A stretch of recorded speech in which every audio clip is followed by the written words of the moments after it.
Welcome to Headingley, Manitoba, Canada. We have the ISA New Zealand under 18 team facing Salle Bullets in softball today, today. It's evening here. Game time starts at 8 p.m. Manitoba time.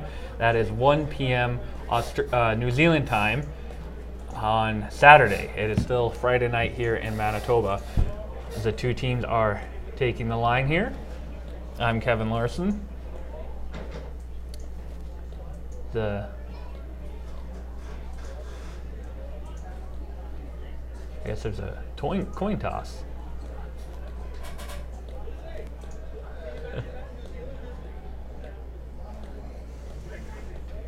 Okay, Spencer, do you want this? All right, trying to hear what was going on down there and not able to.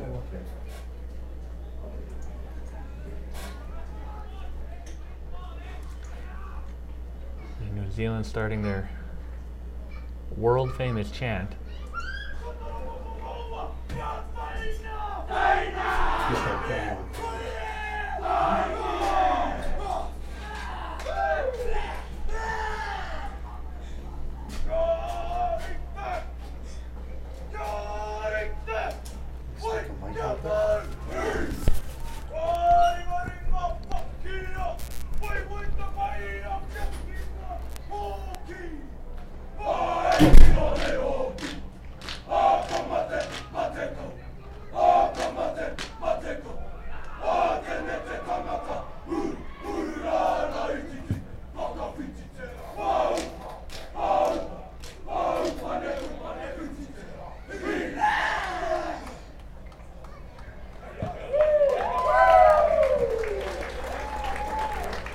A little different seeing it in person than on movies. Is a special treat that the Team New Zealand has doing for the different Manitoba teams.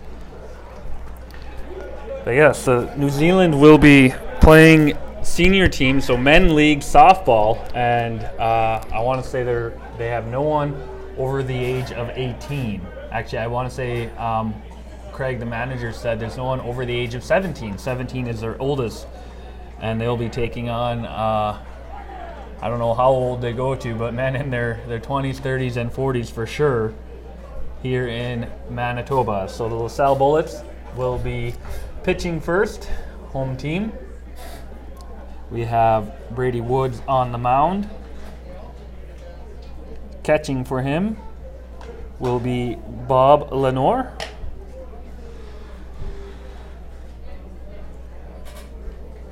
And they'll get some warm-up. So we'll be right back after a quick commercial break with the opening pitch.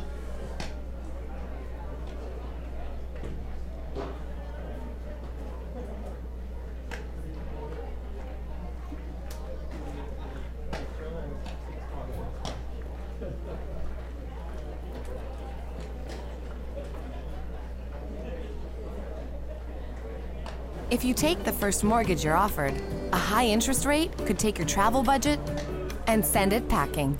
Before you choose a mortgage, take a second look. Get serious about your mortgage. Contact Case Financial Group today. If you take the biggest mortgage you can get, you might find your budget can't support other important costs, like buying furniture. Don't let your mortgage weigh you down. Get serious about your mortgage. Contact Case Financial Group today. At Super 8 Winnipeg West, we have your comfort in mind, with free Wi-Fi and free daily Superstart breakfast. We also have guest laundry facilities, a state-of-the-art fitness center, and a jetted hot tub. Sleep well in a spacious guest room equipped with plush new bedding, a 50-inch flat-screen HD TV, microwave, mini refrigerator, and Keurig coffee maker. Let me know when I'm back. Okay. Jamil Gore is up to bat first for New Zealand. Fouls that back. Be 0-2. Sorry for that was a quick warm-up. Most baseball games I do, it's usually a few minute warm-up in between halves of innings, and that was about 30 seconds. I was still looking how to share the Facebook feed on my own personal Facebook when the first pitch went. 0-2 pitch. And that'll be a strikeout. So Dior goes down looking. 1 out here in the top of the first inning. Next to bat, Isaiah Piata.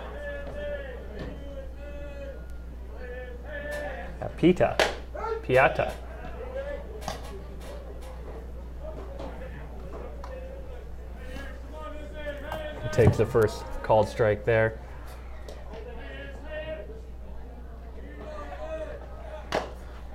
Takes that one foul down and away. Or down and behind.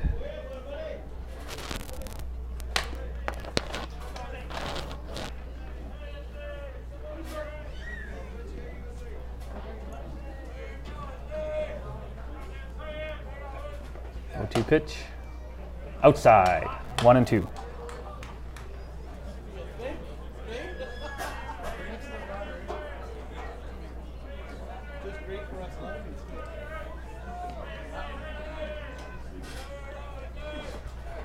Ooh, hard pitch and strikeout swinging. So 2 outs here, bringing up third batter, Adam Neppy.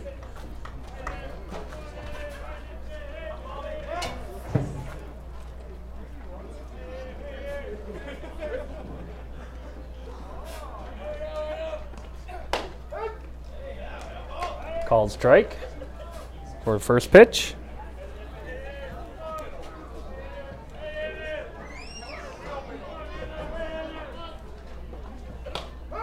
Ooh, called second strike.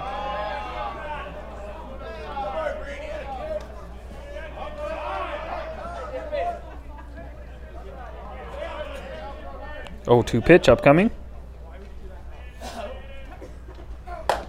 Ooh, swinging strike 3. So Brady Woods was able to strike out the side there in the top of the first as we go into the bottom of the first. Of course, this game is brought to you by Super 8 West in Winnipeg. Super 8 West for all of your hotel and banquet room needs. I just couldn't think of it. I was thinking meeting rooms as well. Do events.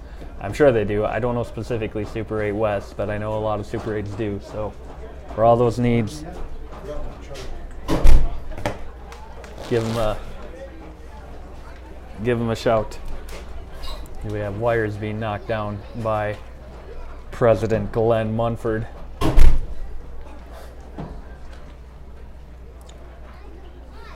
So Braden Hampton will be opening pitching for New Zealand.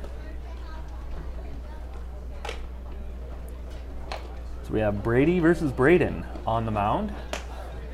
Brady Woods, lefty for LaSalle. Braden Hampton, right-hander for New Zealand.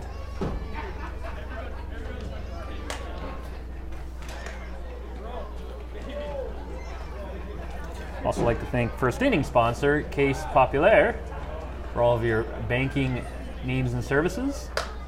Give Case Populaire a call. Tell them thank you for helping us bring you this game. The first game dealing with a team from another country I've been privileged to do. I've done many with teams from different provinces here in Canada, but the Kiwi Cup, as it's called, is the first one that I've done with someone from another country. And here we go, balls are in, and the first batter for LaSalle will be number 5, James Craker.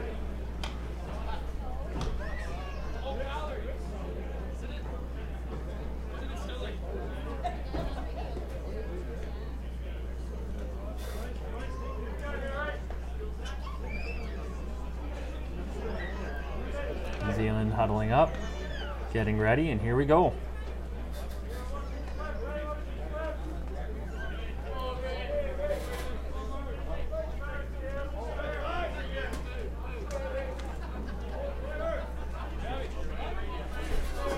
First pitch upcoming.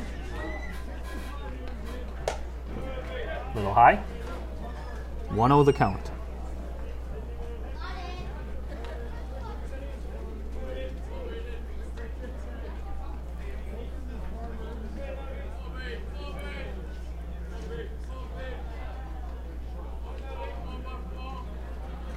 Ooh. Second high pitch.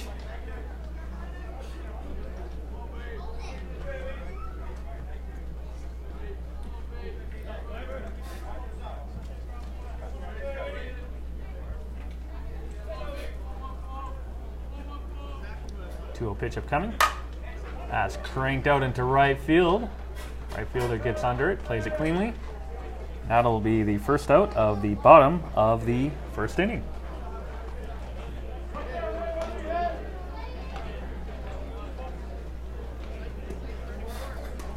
Up next will be Jason Plett, number 16 for LaSalle.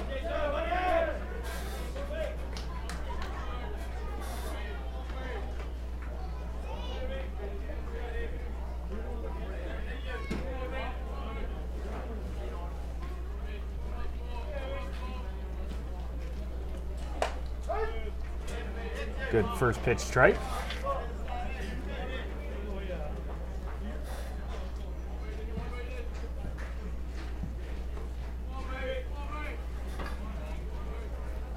One pitch here. Drilled to shortstop, gets by, and that'll go into center, and that'll be a base hit.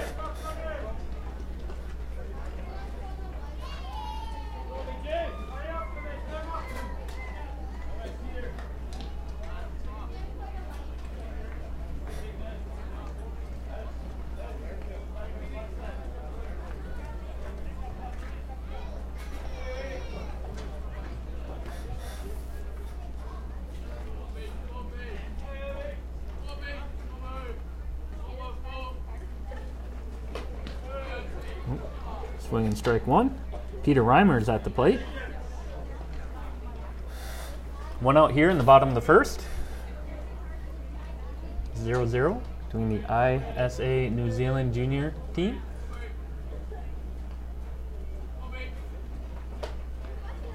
One pitch, a little high. 1-1 the count.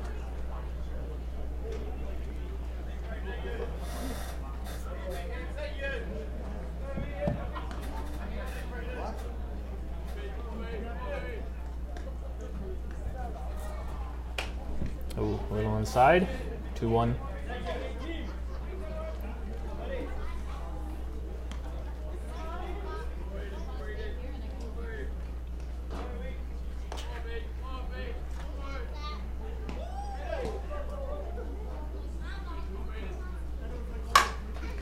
Drilled to first base. He'll tag the bag.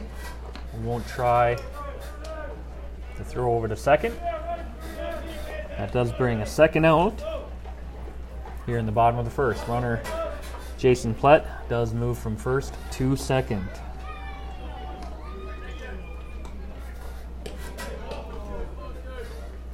Bob Lanoy and coming up in the cleanup spot at number 4. Looking to get a 2-out hit here, possibly driving a run.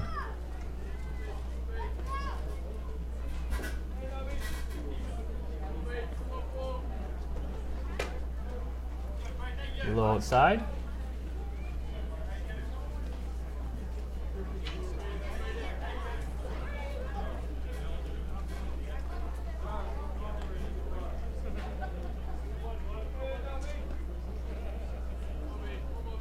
One 0 pitch.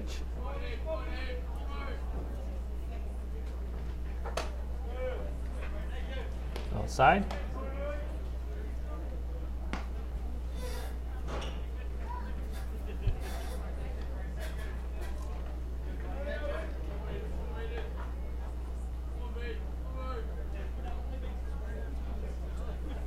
Two-0 pitch upcoming. Go outside.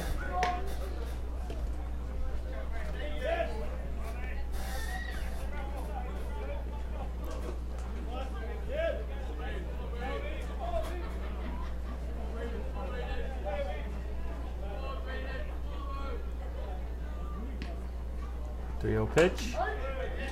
In there nice and easy. First strike.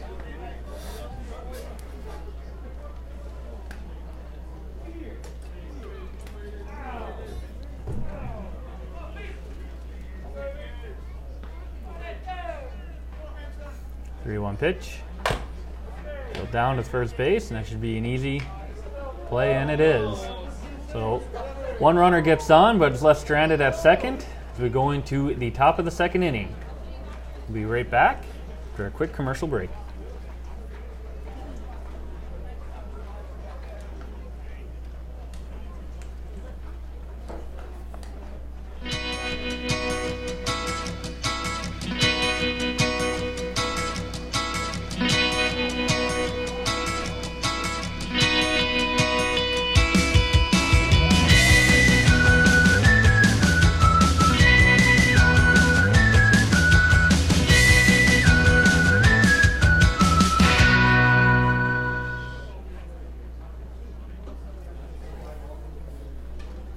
At Super 8 Winnipeg West, we have your comfort in mind with free Wi-Fi and free daily Superstart breakfast.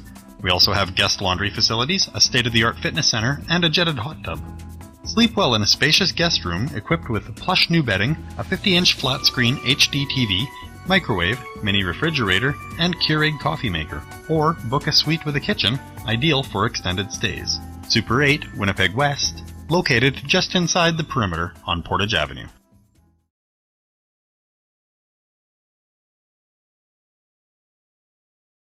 We're back here, top of the second inning. Dylan Tonkin will be leading off for New Zealand. Batting fourth in the lineup.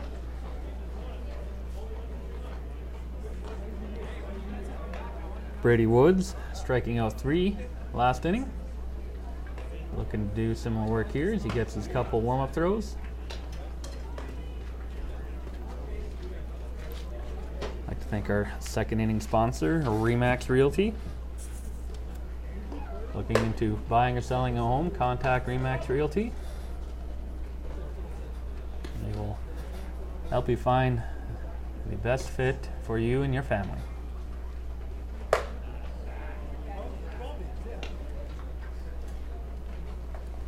A few pitches to stay loose between innings, and here we go. Dylan Tonkin coming up for his first at bat of the game. Still 0-0. LaSalle Bullets, senior team, versus ISA, New Zealand, under 18. Brady Woods, first pitch. Low.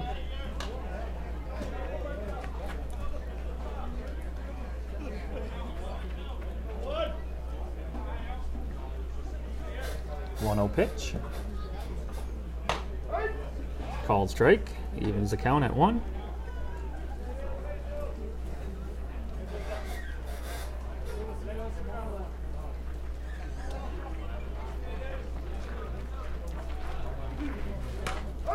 Called strike 2.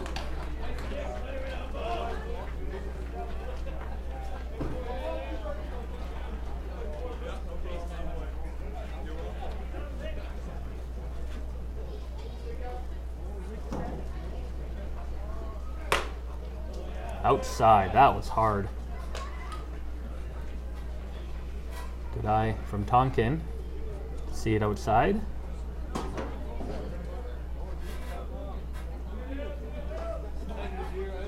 Two-two pitch. Popped way up. James Craker gets underneath it and able to put him out. Strong fly out for Dylan Tonkin in the top of the second.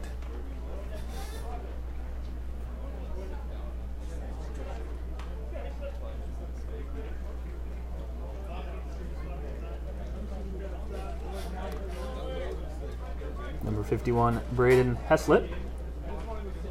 Going to work. 1 out here in the top of the second. Swing and a miss. First pitch.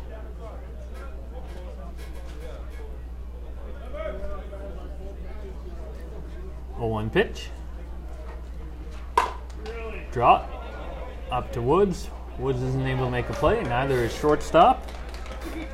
And he will get on base.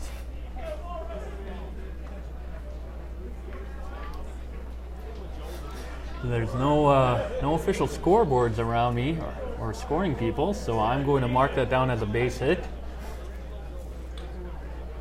And then close if the shortstop was able to play it. Cameron Wallace will come up with a runner on first. Showing bunt. First pitch strike.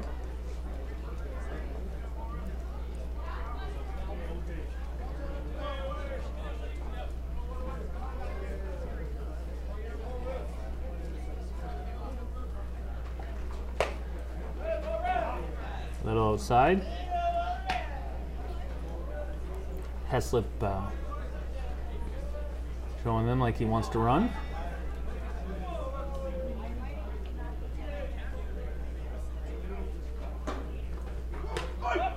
There's the run. And he'll be out. Catching the steal. Great play by the defense of the LaSalle Bullets.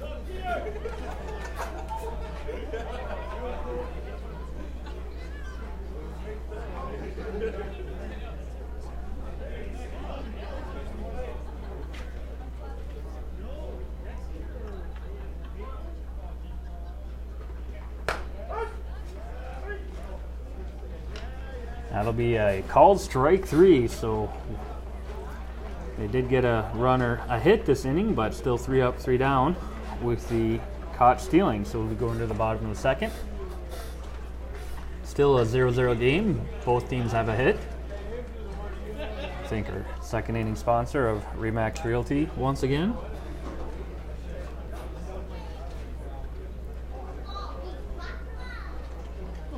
Of course, we encourage everyone to share the video.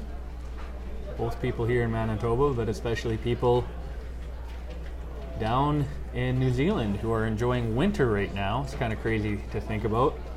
Here in Manitoba, we understand winter. We have 6 months of winter, but when it is close to 30 degrees, it's hard to think that some parts of the world is actually winter right now. Actually, it's only 21 right now, my phone is telling me. But I think today it got pretty close to 30.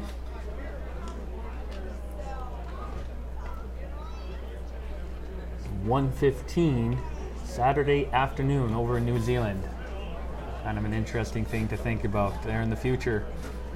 So if you're from New Zealand, feel free to comment. Let us know how the future is, if Saturday's going to be a good day or if it's just a day we should just stay in bed for. Of course, maybe they won't know until after this game how good of a day it'll be.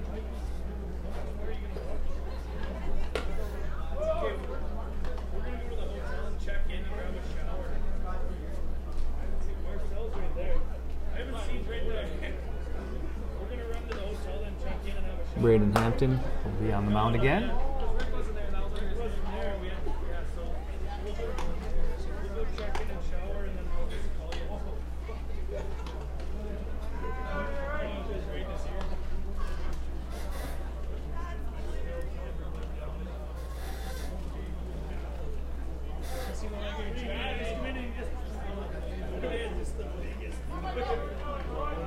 And here we go.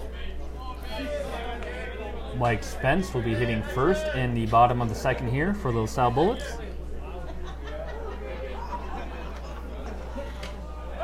Called strike.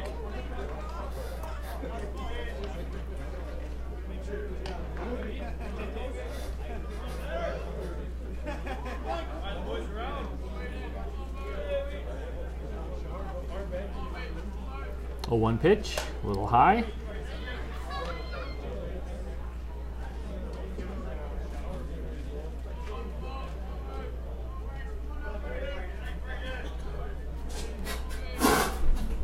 One pitch. Ooh, swing and strike 2.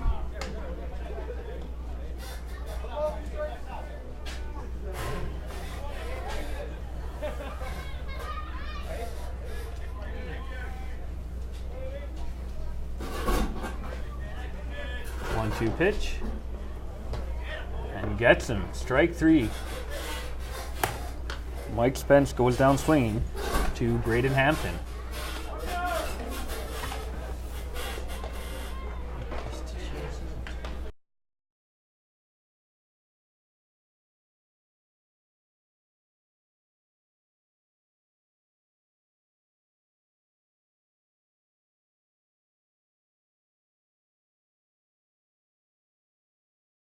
Okay, Strike one. So I'm joined with Craig of the New Zealand team, the manager of the team. Yes. And so welcome, Craig. How are you enjoying Canada so far? Oh, fantastic. We've been here for nearly 2 weeks now. Okay.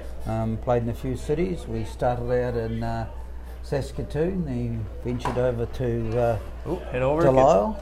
Past everyone, but left fielder able to hold them at first. We played in Shellbrook, Werdita, Lackla Beach, Camrose, and we had a tournament in Camrose, 3-day tournament, Okay. Including Canada Day. And then we played in Grenfell, and then Fleming last night.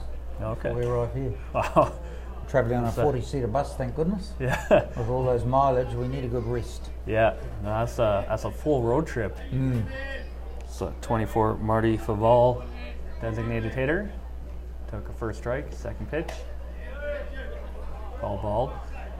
So how did the team enjoy Canada Day? Were they able to join in any festivities? We travelled over to Lackla Beach that day, and we got into one of their traditional days with the Canada dancing, if you call it that, and then at 11 o'clock the boys enjoyed the fireworks down at the waterfront. Okay. So Not too it was tired. pretty special for them, Yeah. and they were quite impressed. And what day does New Zealand have an Independence Day of sorts? It's Waitangi Day on the 6th of February, so it's a pretty big celebration for us. Okay. Coming up high. Shortstop gets underneath it. Jimmy O'Gore.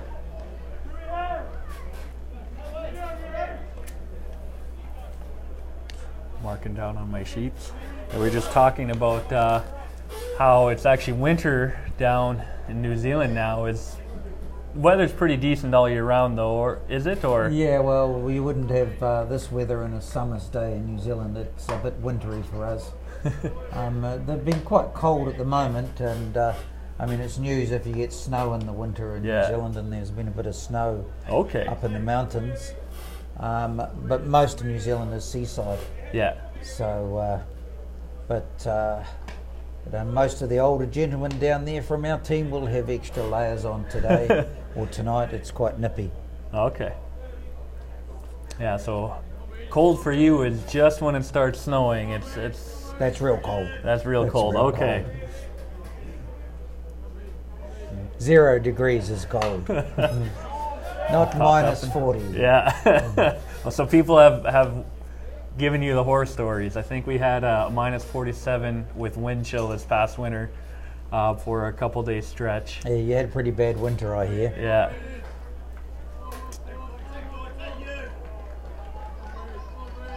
Next pitch. Ooh, iron swings and 2 strikes there. But your summers don't get extraordinarily hot either because No, it's mostly yeah. coast. We get 30 degrees in a day. Okay. I mean, the lovely days are when you get no wind. Yeah. Doesn't really matter what the temperature is. If it's a no wind, you have a pretty lovely day. But yeah, 25 consistently, and particularly in the summer, a good softball day. Yeah. You know, it's really nice out in the sun and whatnot. Yeah, never too hot or cold to play outside. Well, I guess now it's too cold when it gets down to 0. But yeah, so here almost. What's the hottest it's been here where you have? I know we had. It's probably before you came. We had it in the high 30s one I think day. we had Fleming was pretty warm yesterday, so that was Okay. probably 20 odd. Yeah. We certainly haven't struck any more than 25. Okay. But we went into the Saskatoon indoor facilities Okay. the other day because they were playing softball inside because the grounds were wet. Yeah. Quite amazing, really. We've seen in the last, I guess, 6 weeks, we've seen the indoor facilities there and played on the indoor facilities in Prague. Although they take their take the dome down in the summer. Okay. And they put it up in the winter, and they're quite amazing, really. And play Nothing we've experienced. Same as these facilities here is nothing I mean, we might be a good softball nation in terms of men's. We've got no facilities like you guys have got. Okay. Nothing like this whatsoever. Yeah, I'm not from Winnipeg. I'm small town southeast, so we have some diamonds with chain link fence, but here the facilities in Headingley, I think we've counted 7 that we can see from our spot here just around us, and it's pretty decent. I know Stonewall, we've done some. Those ones are probably some of the best in Manitoba, and they're pretty staggering if to think about a small town, but. We've got our biggest city, Auckland, has only got 2 parks with 2 diamonds on it. Okay. We compete with, in the biggest cities, Wellington and Auckland, there's limited sports fields, really. Mm-hmm. And to a certain extent, sports have been, there's more demand for indoor stadiums now. Yeah. First strike. This is Koopa Isherwood, starting off our top of the 3rd. Cooper's from what they call Sunny Hawks Bay. Okay. Where my wife and I live as well, so. Local. He lives around the corner. Tips it up, foul back behind. Yeah, it's something that people from Canada probably forget, that New Zealand it's not a tiny nation by any means, but the entire country is actually smaller than Manitoba. Yeah. It'd actually be smaller than all but the eastern, far east coast provinces, and so talking about the facility issues when you have an entire country, and I don't know what the population of New Zealand is. It'll be more than Manitoba, but there's a lot of people kind of competing for space, I imagine, and so big, massive complexes like this you just kind of got to condense it down, make everything a little bit smaller and more functional. And land so much in the city, land has got to have dual use. Mm-hmm. So you can't dedicate it to just softball. Yeah. Even some of the cricket pitches are still used for other things. Yeah. And cricket's big in New Zealand, so a rugby field would be a rugby field in winter, but it's something else in the summer. Yeah. So I'd be a lot like people in Winnipeg. They kind of know that, and that's why a lot of their big complexes are right outside of Winnipeg for the same reason. So for us swing and strike. For us in Canada, we often forget that most countries, they don't have thousands and thousands of hectares of land to play sports on. Down in the dirt. This is Braden Hampton, the pitcher, now at the plate. So is softball, this is softball, is baseball a big thing there, or is it pretty much all softball? Baseball came along about probably 5-10 years ago, and is probably 10% the size of softball now. Okay, so it gets good funding that softball doesn't get, which helps it. They've got a team that actually plays in the Australian National League, but softball's still substantially bigger. Land foul. And such a faster sport to play, really, to be honest. And baseball, is quite a slow sport, relative-wise. Anyone who's played both of them would rather probably, you might make a professional contract with baseball, but you seem to have more fun playing softball. Yeah, we missed the first pitch because we're used to baseball where you have kind of the bigger gaps between innings, and these guys, they just want to get to the next one and keep playing. There's none of those big gaps, so makes sense why a lot of kind of recreational leagues, even here in Canada, go softball. It's safer usually. The ball doesn't hurt as much, not traveling as fast, but so softball has it, and you kind of agree that that's the way it should stay. Swinging, strike 3. So that Braden Hampton's from Hutt Valley, plays for Hutt Valley Marist outside of Wellington. Okay.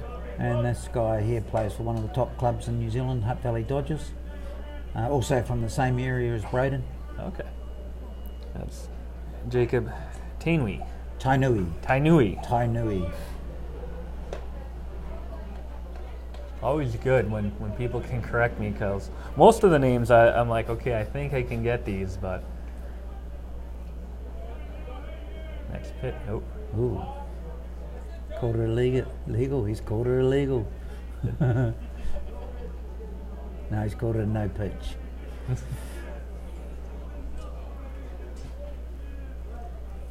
So he just kind of lean off his bag there and fall.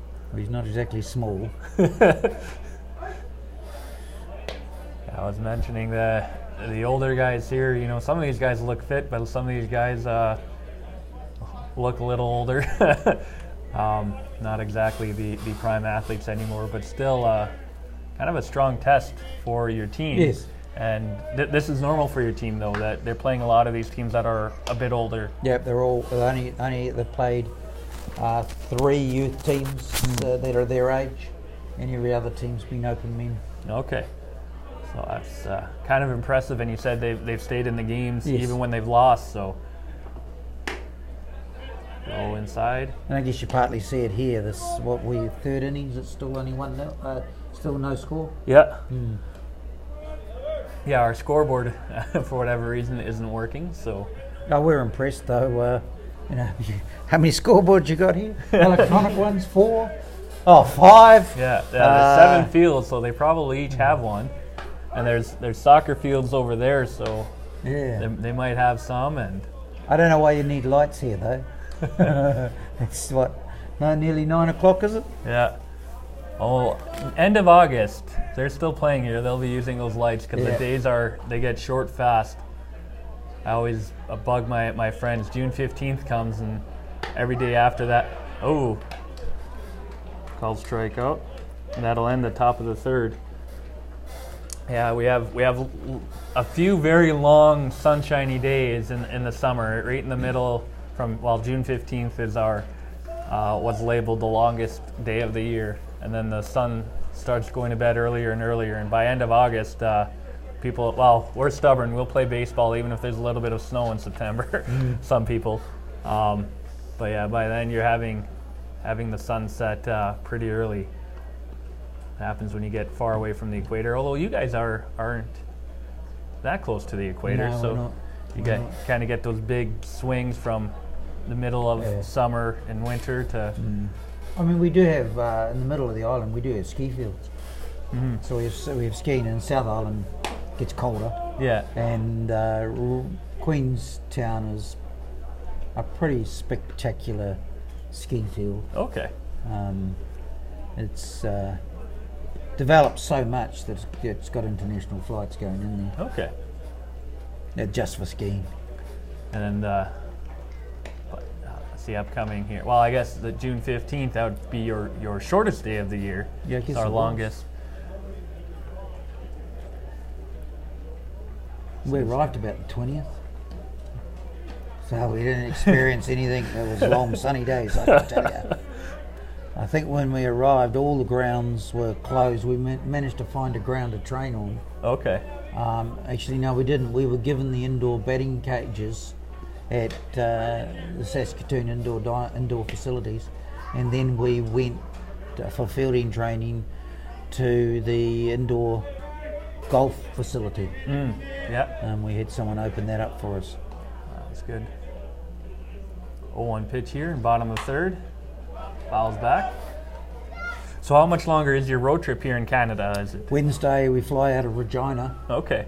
We actually fly to LA, see the boys off, and our under 14 team arrives. Okay. And they'll train in LA, and they've got a game against a women's team there, and then they'll fly up to Saskatoon for a series of games, and then they'll go home and our under 14 girls arrive. And you're here for them all, or? Yep. Okay. Yeah, we go home. I go to work on the 6th of August Okay. to catch up. 0-2 pitch. Just high. So that's a busy summer. Now, it's not every year you come to Canada, or is it every year? And it is okay, because I looked online and I saw 2017, so I was wondering, and I asked my boss, and he just kind of shrugged his shoulders. So every year the team comes to Canada and play a. Yeah, we were coming just to Saskatoon, and Manitoba softball asked Saskatchewan softball about us coming over here, and you invented a tournament called the Kiwi Cup. Yeah. And it was played that year at Portage. Yeah. Last year we went to Cross Lakes and played for the Kiwi Cup there. and this year it's here. So it's pretty special in that regard. Mm-hmm. Highly desired. That's first out of the bottom of the third inning, strikeout. Of course, I'd like to, our third inning sponsor, give a shout out to Backwoods Boiler Boys for all of your heating needs.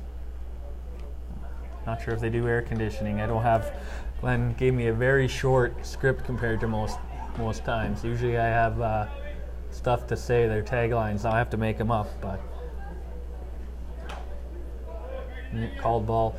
It's warm now, but in Manitoba it can snow next month, so better give them a call now before you need it. I've had friends ask, and I have seen snowfall in every month but July here in Manitoba in my almost 30 years. Ooh. Driven out, center fielder not quite able to get there. Ooh.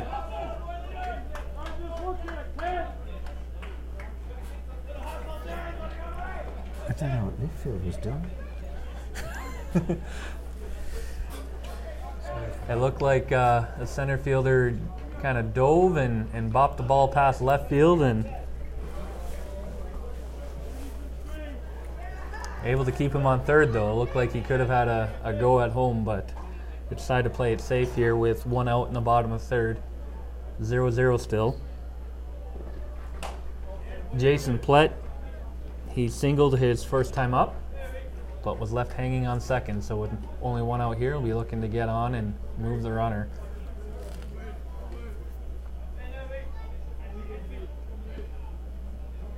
Oh, 1 pitch.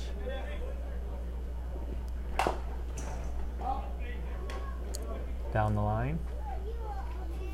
So in New Zealand, for these teams, is it very common to join the Australian League, or that's only in the higher? Only in baseball. Okay.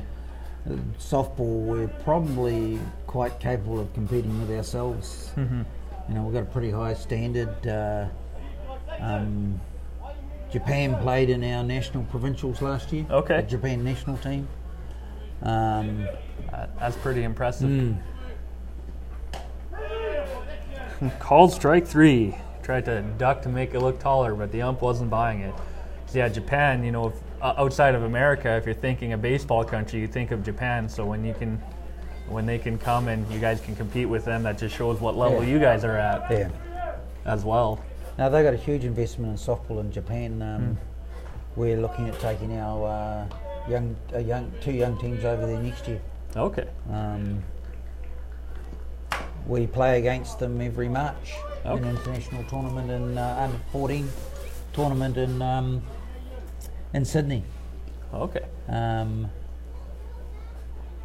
we've actually got a team over. We've got a team going to Australia in 2 weeks to play an under 18 tournament. There's 3 teams from the United States playing in it. Okay. This is girls. There you go. Yeah. I know we've had some of our past broadcasts have been able to talk to some of the. Ooh, shortstop gets by, and that will drive in a run.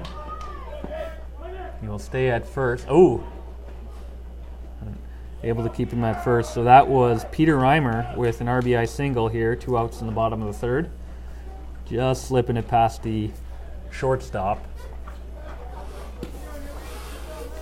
Here's they want their pants washed tonight. Oh.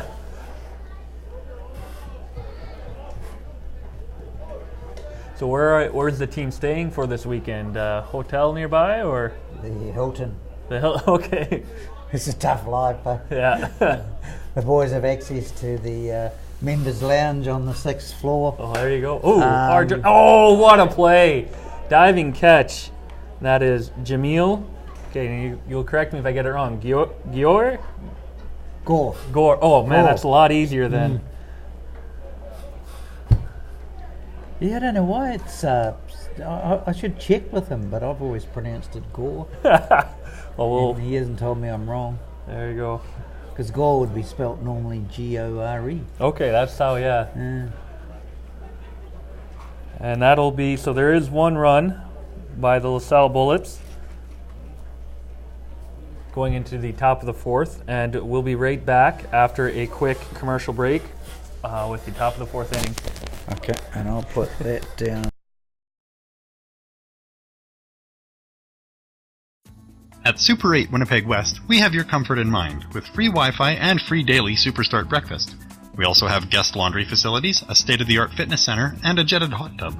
Sleep well in a spacious guest room equipped with plush new bedding, a 50-inch flat-screen HD TV, microwave, mini refrigerator, and Keurig coffee maker. Or book a suite with a kitchen, ideal for extended stays. Super 8 Winnipeg West, located just inside. The 4 Points by Sheraton, Winnipeg South. Conveniently located on South Pembina Highway near the Trans-Canada Bypass and 1 hour from the U.S. border crossing. Offering a saltwater pool, hot tub, 24-hour fitness center, restaurant.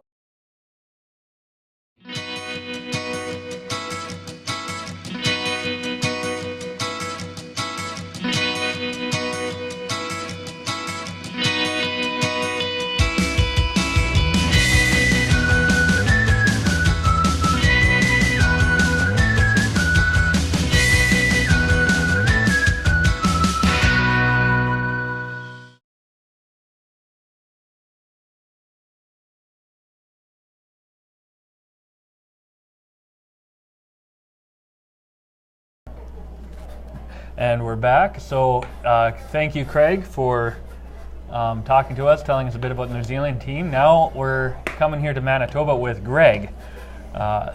Slightly different names here. So welcome to the show. You are with Baseball Canada, correct? Softball Canada. Softball. Oh, doy. I have too many baseball games in my life. Get some soap for you. Of course, Craig, we heard in New Zealand they have 10 times the softball, and he's not a fan of baseball, and so Softball Canada. So what a tournament like this? Obviously, it's not it's a junior team from a different country, but what kind of or how excited is it for Canada to get these kind of events? Well, I think anytime that you get an international team traveling to your country. And for us in Manitoba, because our men's programming has really declined in the last few years, this is a real shot in the arm. Mm-hmm. You've got most of our men's fast pitches being played on our Aboriginal Indigenous communities. Mm. And so you see in a tournament like this, we've got 3 teams from Indigenous communities participating in the tournament. Mm-hmm. And one of our biggest provincials right now has 20 teams in it up in Norway House. Okay. So as a kid growing up, that's all I played. I pitched as a softball player, and there were lots of teams to play for because I could pitch, but it's gone on the decline. And our Aboriginal communities are where the men's game is. Our girls' programming is fine. That's mm-hmm. who I spend a lot more of my time with, is the women's programming right now. Mm-hmm. But this is a shot in the arm to watch good quality men play and mm-hmm. to see that the game is still played at a decent level. Ooh, swinging. Strike 3, that was Jamil Gore. Made that awesome play at shortstop. And yeah, and it's probably kind of, when you think about especially men's softball, you kind of think of beer league, at least I know I do. And so when especially a team like this that's a bunch of younger guys, I guess it could probably bring in more younger people. Are like, hey, they do it in other places, maybe I should look. How are youth programs for softball? Are there still some holding on, or it's still something that needs to be kind of restarted? Well, let's differentiate between what softball is and what fast pitch softball is. So softball is slow pitch. Yeah. And there's lots of slow pitch, whether it's mixed or men's or women's. But men's fast pitch softball, it's limited right now. Mm-hmm. The challenge is hitting. It's always been a pitcher-dominated game, and you see tonight there's not a lot of hits, mm-hmm. balls being put in play. And it can become a pitcher-dominated game, and Brady Woods is the class of our province throwing right here. Mm-hmm. He's in our national men's pool, so he's staying sharp and fresh as he can be, but he has to travel to go and find the competition. Mm. But there's no boys softball. Boys are always directed to play baseball. Yeah. Thank you, Toronto Blue Jays. No, it's true, and with the Manitoba junior girls baseball the last 2 years in Stonewall, 28 and 2017. We had the kind of the flip where a lot of people, when I was talking about girls baseball, they would turn around and say, "You mean softball?" And so it's kind of like the opposite problem that the girls have, where no, there is men's fast pitch out there. Is just right now not a lot. So. Well, I've been a pitching instructor as well as a player. I've been a pitching instructor for over 30 years, and I can count on one hand the number of boys that I've worked with over the last 10 years, if I've gotten to work with them at all. I was fortunate enough to travel up to Cross Lake to work with their boys programming, and that would have been the largest number of kids from the males side of the game that I've worked with for a long time. But most of my students are young females that aspire to go to college or have a desire to perhaps play for the women's national team, which hopefully will get a spot in next year's Olympics in Japan. Next pitch, swing, strike three, and that'll end the top of the fourth inning. And the game is still 1-0 LaSalle Bullets versus the ISA New Zealand junior team. So what are some things now, maybe someone's watching and then wondering, like, what would be the draw of fast pitch softball over baseball? I have some in mind, but you probably know those more. So why would you pick that? Well, we play 7-inning ball games that can be played in probably under 2 hours, whereas a men's baseball game sometimes can go well past 2.5, almost 3 hours. You watch a good Major League Baseball game. What was the game in England with the Red Sox and the Yankees? Went 4 hours and 45 minutes for a 9-inning ball game. That was the draw for me. Yeah. Like, I could come to the park at 6. We play at 7. We're done by 8:30. It was just a quicker game. Yeah. Hence the word fast pitch. Right. And the draw as far as pitching goes. As long as you've got one pitcher, because the motion is so natural, you can pitch all day. Whereas in baseball, you need 5 days rest usually between starts. Yeah, it's not unless you go back to the early 1900s. Yeah. But no, it's true. I think I read at the beginning of the year the average MLB game is over 3 hours and 15 minutes now. And only 10 years ago, I want to say, it was 2 hours and 45 minutes. And it just, of course, part of it is every little thing requires a shift and adjustment and coaching and all that. And of course, they're talking about how to speed it up. But that's a good point, that it's just slower, easier on the arm for throwing. Yeah, absolutely. I think I could be wrong in this, but the ball coming off the bat doesn't have as much force usually as well. So those line drive hits are a little less scary, or well, when you get to this league? Let's put it in perspective that these guys are thrown from 46 feet. They're allowed to jump and hop. By the time they release the ball, they're probably anywhere between 42 and 40 feet. And the bats now, there's such rebound effect, trampoline effect off the bats that I've come out and watched, and I've been amazed that I've never gotten killed. And I've seen some pretty vicious line drives off pitchers in my time, but it there's nothing soft about it. Like, even the outs are hard. That line drive that the shortstop had to make the catch in the last inning for New Zealand was testimony of how hard that ball gets hit. Oh, just coming right down the fence line, not able to get it. New Zealand does have a new pitcher in Dylan Tonkin this inning. Yes, you make a good point that, especially for the pitchers, even the ball's coming a little softer, you're that much closer. But yeah, when they do have those hard balls, they are still being driven hard.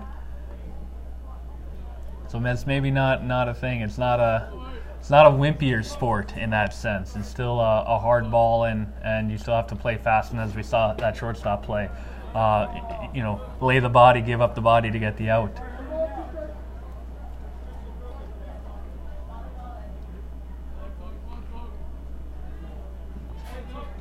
This is Mike Spence up, a little high. Now, what are obviously the seven innings? Are there any other kind of unique rules that maybe someone watching this versus baseball for the first time might not know is different?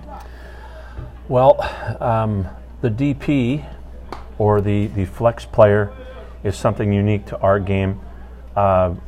You see it in American League Baseball with the designated hitter, but here, and I can't for the life of me get into the details about that particular rule because it's very, very confusing even for me, and I've been in the game my whole life. But here you have a re-entry rule where I can substitute for a player and bring that player back in the game.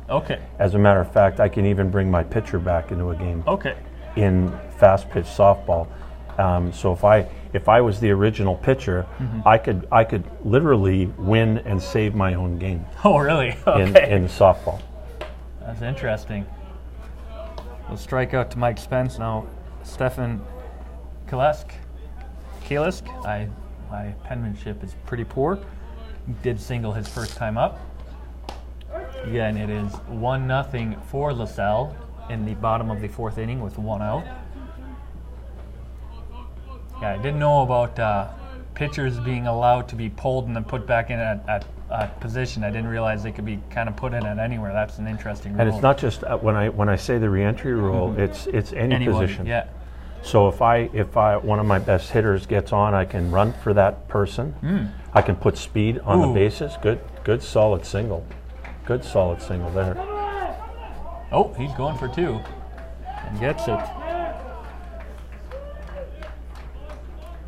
But getting back to, I bring in a runner with speed, and at the end of the inning, I can re-enter that player the next at bat and bring them back in. That's makes a lot of strategy in close games near the end where you want that runner, but you're not sure if you're going to extend the game or you still want him to hit. Well, now you don't have to fight with that. You can have best of both worlds. Marty Faval, he popped out his last time up. Runner on second here, 1 out in the bottom of the fourth.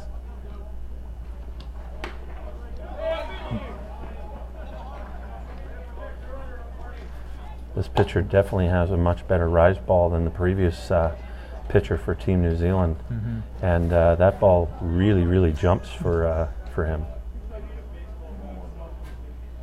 Yeah, I remember reading the full designated hitter rules for the AL League once. It's actually, we see it as something simple, but it's actually far more complicated than what most people think. And so it's when you're talking about you couldn't get into that, it's like, well, then you must know the full-on rules of that. Oh, and that was a strikeout. I was 1 strike behind. So that'll be 2 outs here in the bottom of the fourth. I have Danny's name. I did not get his last name when getting the rosters. He struck out his first time up. He has a runner on third after the wild pitch.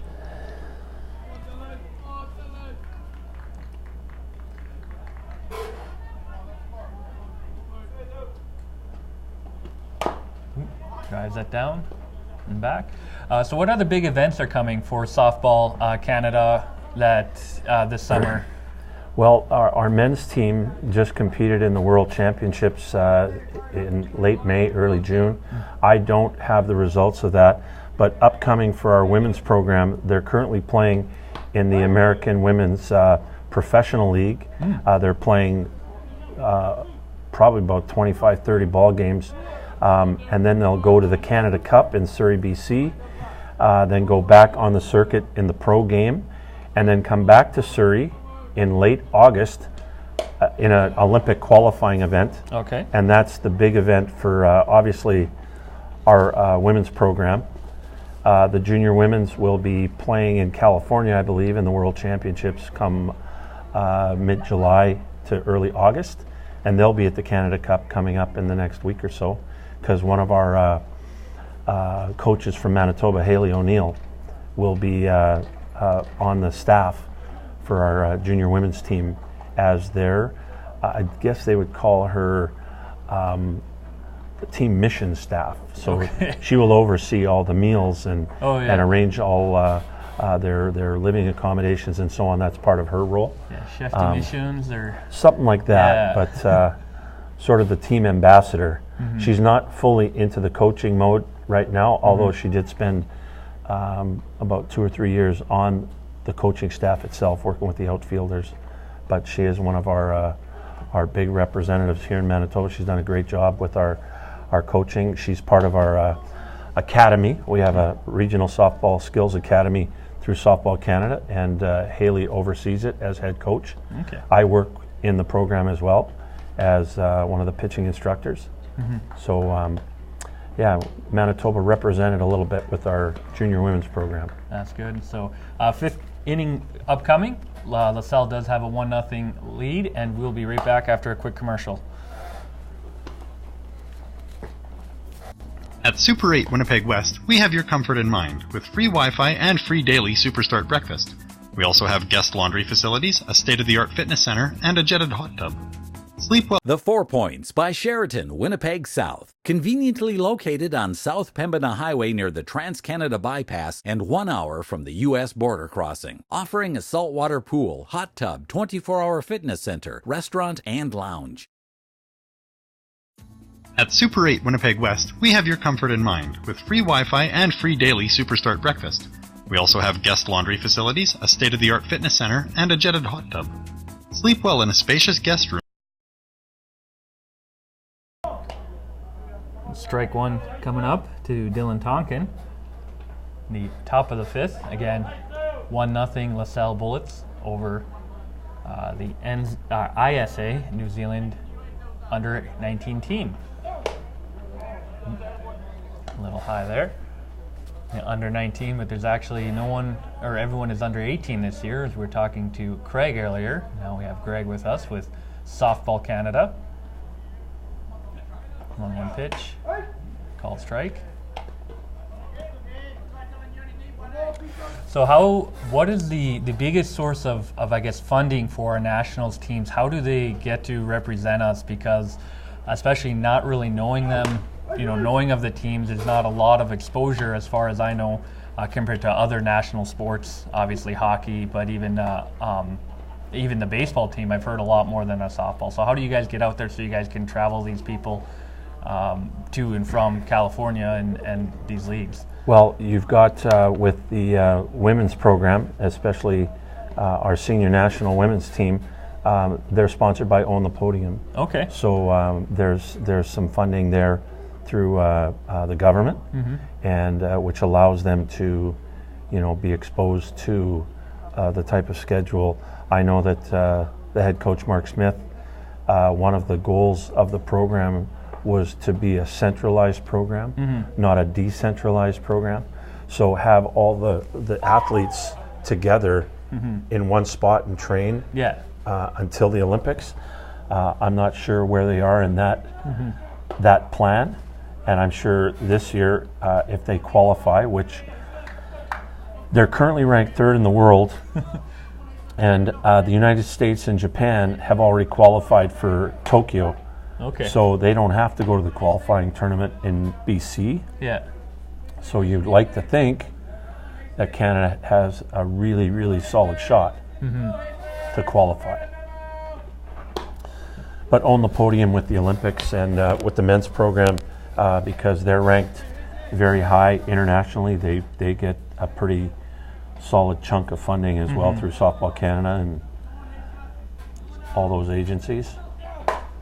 Driven, and that'll get him on base. That's good at that. That's Braden Heslip.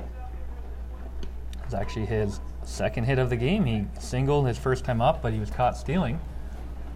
Yeah, I saw that play. I think it was a missed hit and run because they sure threw him out with ease at second base. So I'm not sure if there was a play on there because that's their catcher. I don't know if that's their best steal opportunity.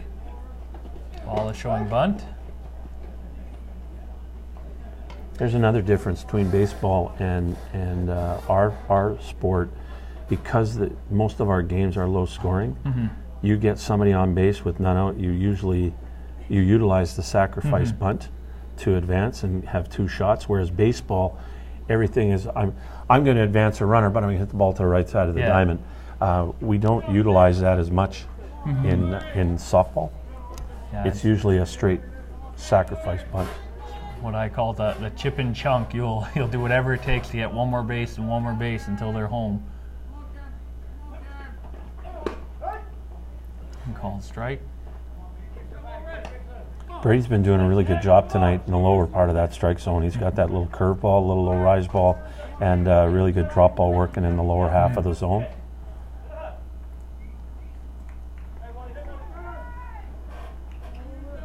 Here it goes. Swing and strike 3. That'll be the second out of the top of the 5th. And that's the question, I guess, that I never really thought of. How much diversity of pitches are there in this kind of softball? Well, as a pitching instructor, we like to think, especially at the men's level, you want to go with that good hard drop ball. The quote-unquote fastball probably just gets hit farther because it doesn't move. Yeah. So you want some kind of movement, some kind of cut to it. So a drop ball, a rise ball, the ball that just goes up, and then a straight change. Okay. So that was a rise ball that Brady just threw there. He's just trying to hope that he can, have him chase something to the top of the strike zone.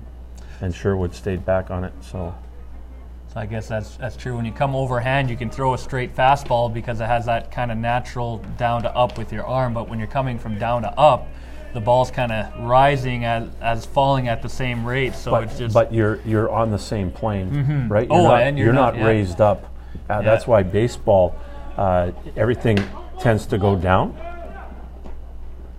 You're right. They're on the mound. Everything tends to go down in baseball. And there was an expression at one time when Nolan Ryan, everybody would know who Nolan Ryan is, his ball would actually explode at home plate.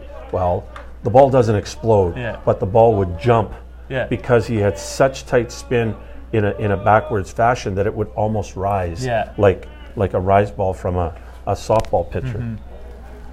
Yeah, there's actually a movie on Netflix that talks about people who throw those risers and a lot of walking him. So the strategy is to put runners on first and second to create force outs with 2 outs. Not take a chance with, I would assume, first a better hitter. Yeah, we don't have a lot of background on these guys up here, but first baseman is usually your big hitter. This is Braden Hampton, so the starting pitcher. Takes a pretty healthy hack.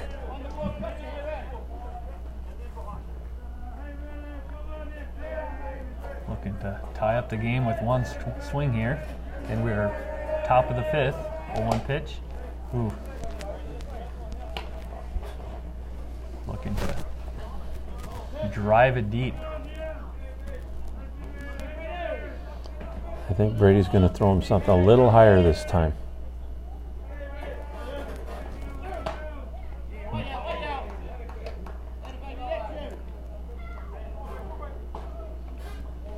Bring up 1 and 2 here. Runners on first and second with 2 outs in the top of the 5th. Ooh. That's moving pretty fast. I knew this was fast pitch, but the name doesn't do it justice if you're not used to it, not expecting it. Ooh. And that'll be the 3rd out, so shortstop takes it himself.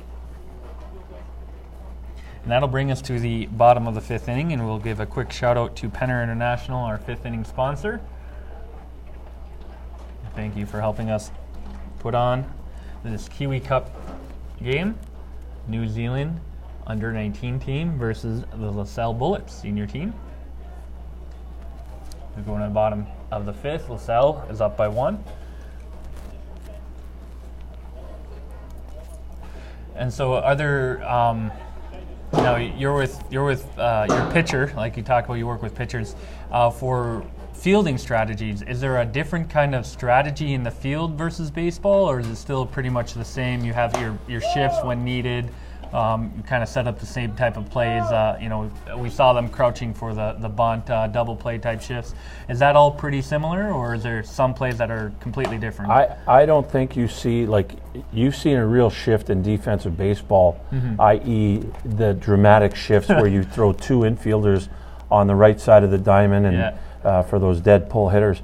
You don't see that as much, or at least I haven't seen it as much in the fast pitch game. Pretty much everybody plays straight up. Okay. A big difference over the time that I've played the game and watched the game is the left side of the plate where batters can just slap the ball into play. And that created a difference in how you defended with respect to that aspect of the game. You don't see the slap bunt in baseball, but you'll see the slap bunt more often in softball. So you'll get the left-handed batter literally running as the pitch is being thrown to put the ball in play. Yeah. And they've got a head start. They can hit it to the left side of the diamond. A lot of times they're so fast, they just beat it out. So. And Dylan Tonkin up for his second inning of work. Richie Suderman at the plate. Yeah, it's crazy watching MLB, and you'll hear Buck Martinez even talk about it. They have a card, and it's not even just this hitter do this, it's this count on this hitter do this, and then this count on the same hitter, and they'll have 3 or 4 different shifts for some hitter depending on, where's the runner, what's the count, and it's crazy in between pitchers. If they show the outfielders especially, they're reaching into their pocket because you can't even remember what to do anymore. Yeah, Boston really took advantage of that last year in winning the World Series. You would see them shoot to the outfielders, and they're pulling the cards out of their pocket, looking at particular hitters, how they want to play them, how they want to defend, rather than having the coach in the dugout always directing traffic. They go over that game plan beforehand, and the communication is pretty solid that way. Yeah, and it's crazy. I know they have sometimes a third baseman is pretty much standing on second, and then second and short's in between second and first. Oh, and there's and he makes it. James Craker doing exactly what he talked about. Left-handed hitter, get that kind of running, and didn't quite get it to the left side, but still able to get on base. I'm not sure if that's considered a reach on air or a single. I'm giving him a single on that because he really put pressure on the defense. I don't think they would have had him anyway. James is a veteran of this game, and I wouldn't have called that a slap bunt, but more of a straight drag. Okay. But really well executed. So third style of bunt.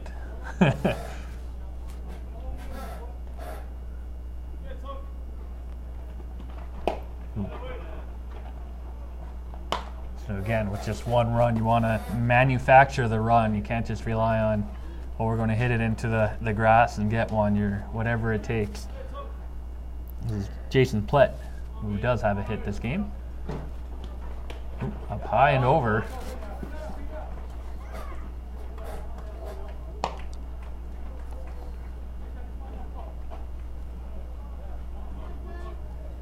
Send the infield umpire scurrying to the new positions.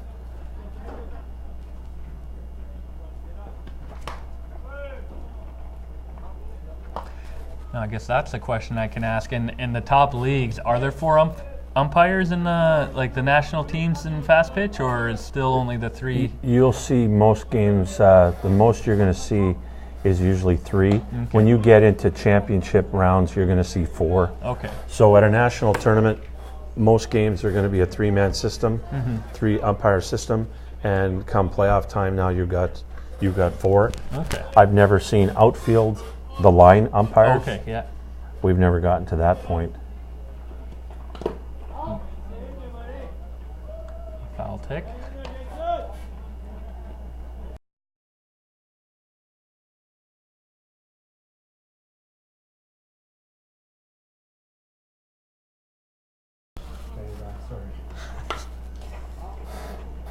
And foul back.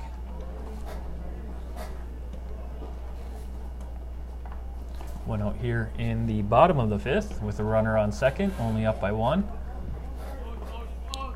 Jason would like to knock that run closer to home.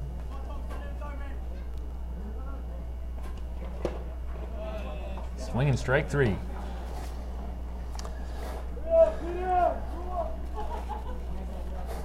Now, knowing what I know about this next hitter coming to the plate, Peter Reimer, one of the best hitters this province has ever produced. If I was coaching the New Zealand team, I'd put him on base, and that's great strategy. Similar to what LaSalle did in the last inning, but because Peter's such a good hitter, even though it is going to be a righty-lefty matchup, I think from a pitching perspective, I think New Zealand would rather have this matchup than having to face Peter. Yeah, Peter did get the lone RBI this game. And it was an excuse me swing that scored the run. This is Bob Lanoy. First pitch high. The catcher, he had a little extra break as he still had his leg gear on with 2 outs, unsure if he was going to get up. A little high again. How is the advantage, your lefty-righty advantage, as significant as baseball and fast pitch, or? Well, I still think it's similar, albeit in baseball it's more pronounced. I think we often talk about it with our young female pitchers that we work with, that you're going to have to learn how to control the inner half of the plate with a left-handed hitter, no different than the males. You still got to show them that you're willing to come inside. And if you're not, you're going to leave that ball middle out, and good hitters just take advantage of that and have a field day. Oh, gets to short, over, not in time, and that'll load the bases. But no real harm done. Didn't advance anybody more than 60 feet.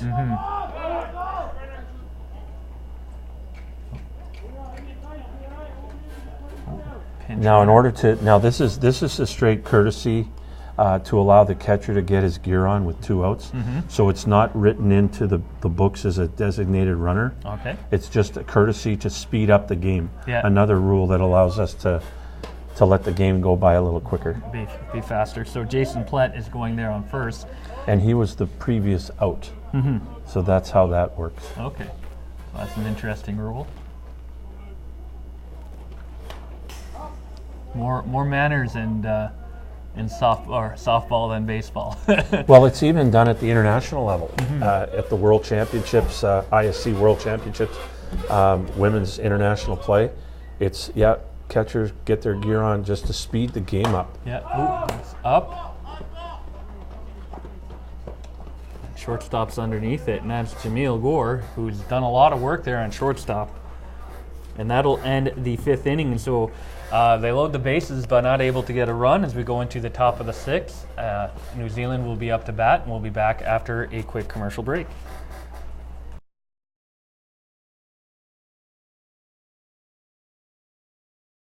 The 4 Points by Sheraton, Winnipeg South. Conveniently located on South Pembina Highway near the Trans-Canada Bypass and 1 hour from the U.S. border crossing. Offering a saltwater pool, hot tub, 24-hour fitness center, restaurant, and lounge.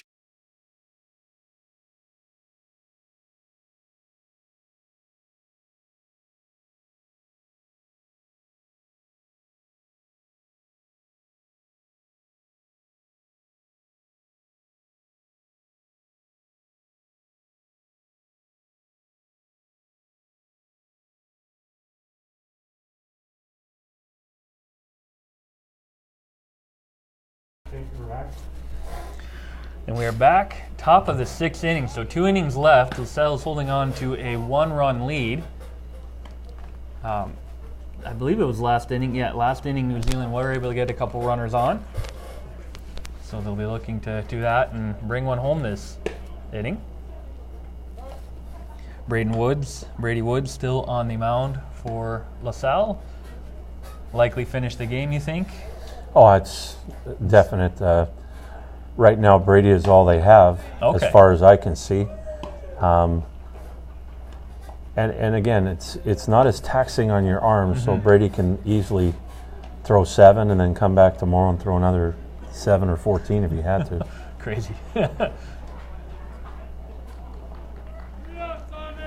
This is number 10, Tane Ruru. I believe he's coming in for number 2, Jacob Tainui. So this is his first time at the plate today.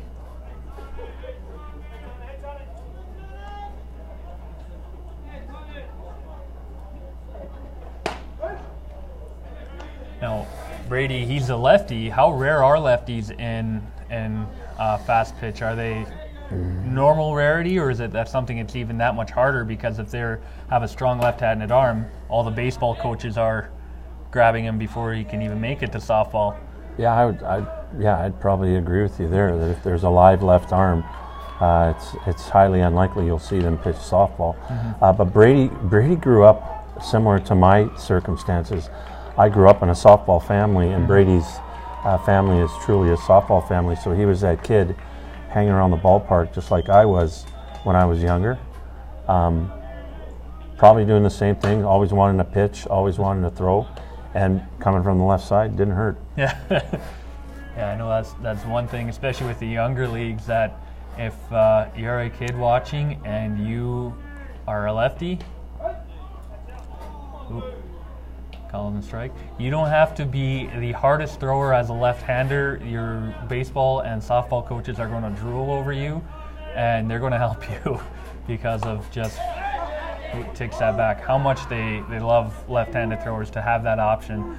I know I've done tournaments, and there's 1 or 2 lefties in the entire tournament who can pitch out of 8 teams or so, and so that's something good. If baseball, is not a good baseball presence, well, maybe there's a softball. Oop, hit the dirt. And give softball a try. And being a lefty, you don't have to be the best as a lefty. The coaches will make you the best. And of course, but it's a lot different in fast pitch to become a windmill pitcher than it is to take a lefty in baseball. My son is left-handed, and he's a baseball pitcher. Okay.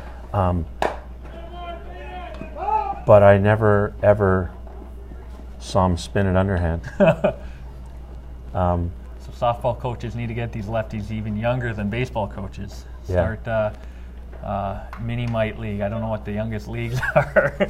T-ball. Which one holds the glove weird because coach is forcing him to hold, or mom and dad bought him a right-handed glove, and coaches realize he's a lefty. Next pitch.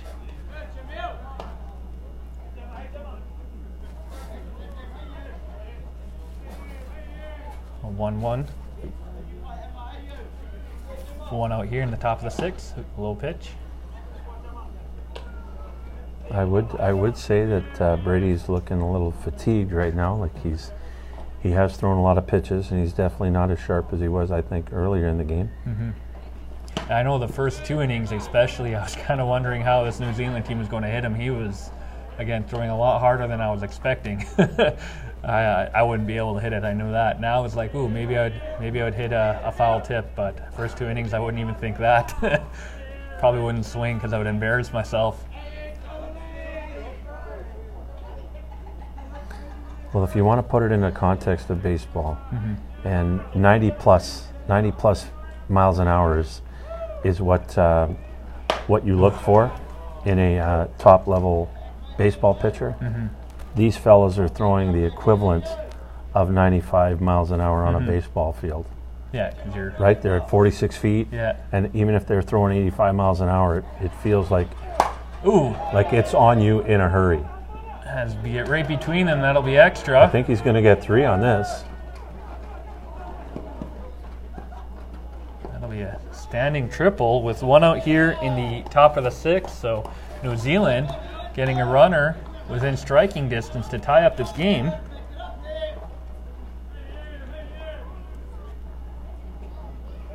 That was a well hit pitch. He certainly took it to right center, exactly where Brady pitched it. always nice when you realize neither of those two guys are going to get it, and you're going to be able to round first and keep going. Isaiah.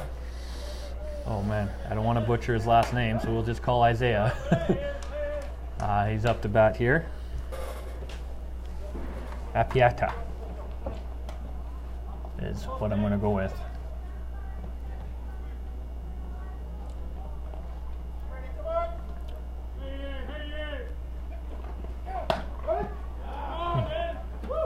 Call strike 2.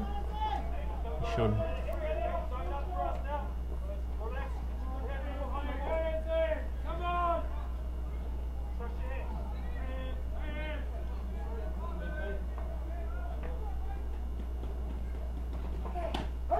Ooh, called strike 3.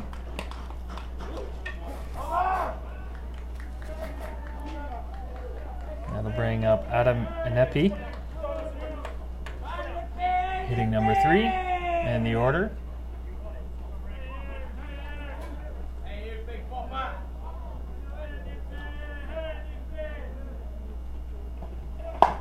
Drives it past the shortstop, and the game is tied with an RBI single from Napi.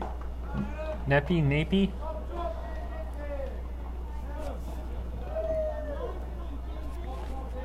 Jumping all over the first pitch. Mm-hmm. And I think if Brady had his choice, he'd like that one back.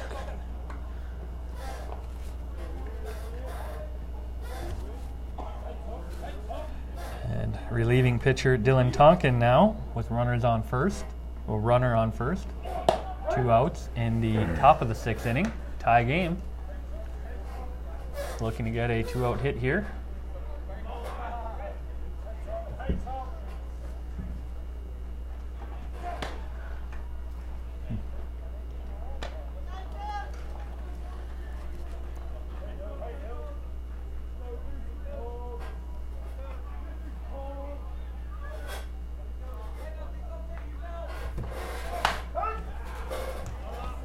Still throwing hard.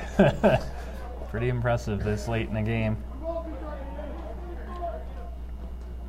Don't see pro pitchers going into 6 innings very often anymore unless they're throwing extremely well.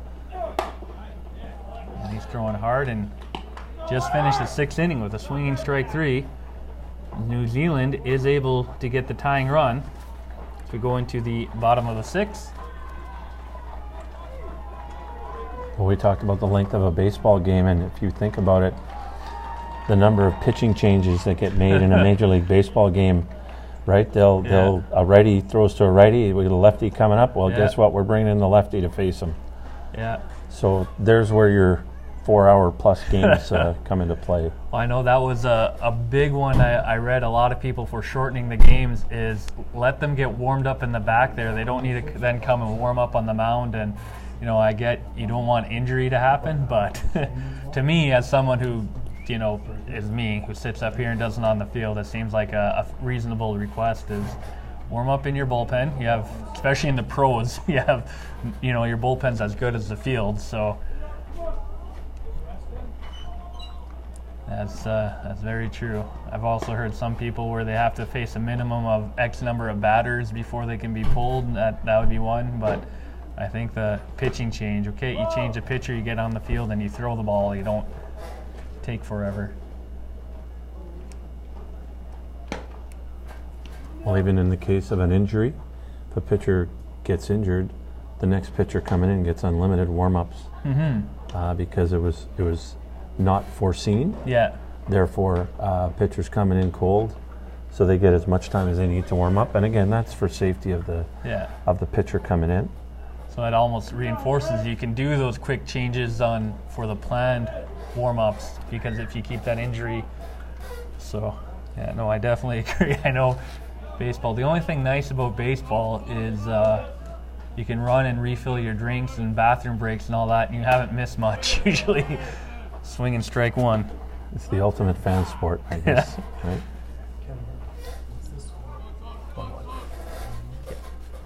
Yeah, football used to have that with point after in NFL. Now, throw over and ground out. now with making the point afters a little bit harder, it's not as sure a thing. That's They for get to sure. be pretty exciting. Yeah. I know I heard someone complaining point afters are down to just over 90% in the NFL, and this is a bad thing. It's like, how is making a play 10% more exciting a bad thing? Swing and strike one. I know you're checking the Bombers, so you're a CFL fan. I just have never really gotten into CFL more because for whatever reason I don't have the time. So I don't know if they've made similar changes for point after. So maybe it's the same in CFL where point afters are no longer the bathroom break gimme. No, it's the same. It's a 35-yard attempt now. There you go. Swing and strike three. This has definitely been a real change of mo here for Team New Zealand. Pitcher comes in and is shutting them down, and I believe the player of the game right now is that slick fielding shortstop. He's made some great defensive plays. Yeah. Big hit in the last half inning. Yeah, indeed.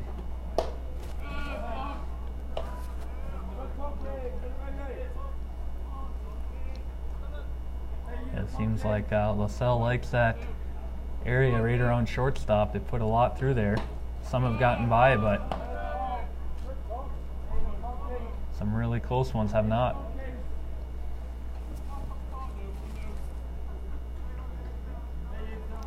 Danny looking to not go down swinging 3 times this game. Struck out the first 2 up. And this time, guess he doesn't go down swinging, goes down looking, but his 3rd strikeout of the game. That'll end the 6th inning. As we go into the top of the 7th, we'll be back after a short commercial break.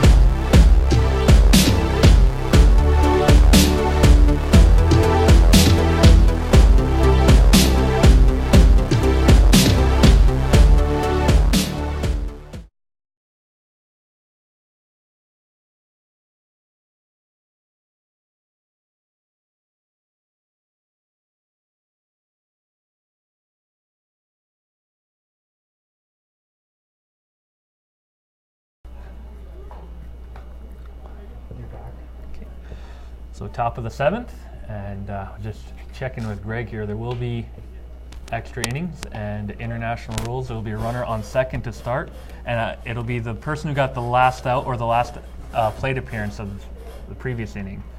So you can't just put your fastest guy there. It will be the last out. Okay. For an example, if a runner gets thrown out at second, Oh, yeah. the player at the plate doesn't go to second base. The player at the plate will be the leadoff hitter, Yeah. while the last out goes to second base to start the inning. So it's always the last out Yeah. under those rules.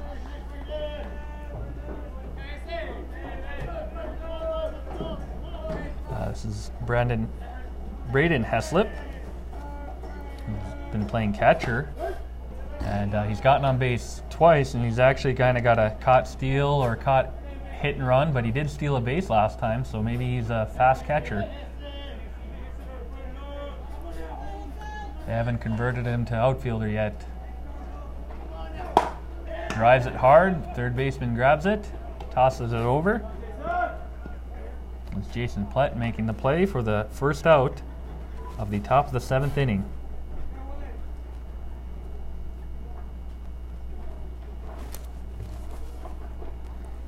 Cameron Wallace struck out twice, will be up.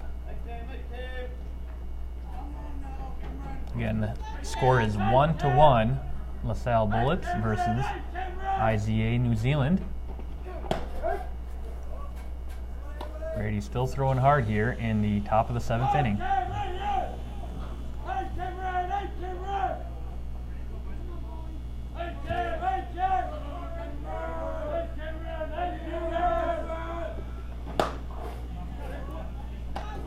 Swing and strike, 2.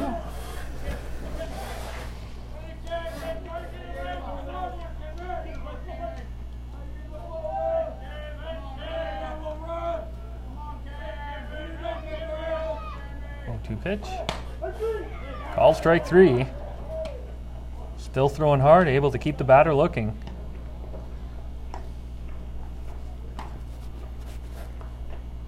Looks like he's either throwing a little low rise ball or a little curve ball on the outer half of the plate that freezes the hitter.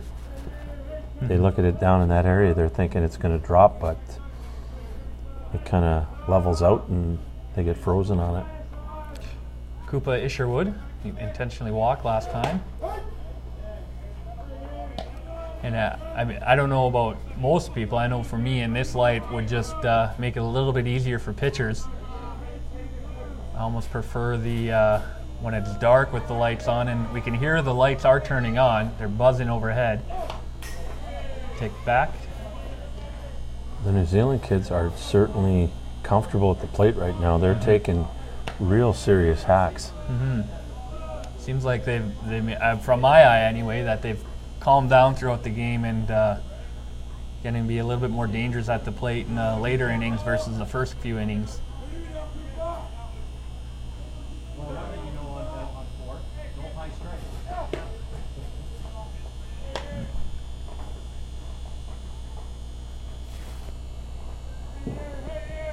Bring the count to 1-2.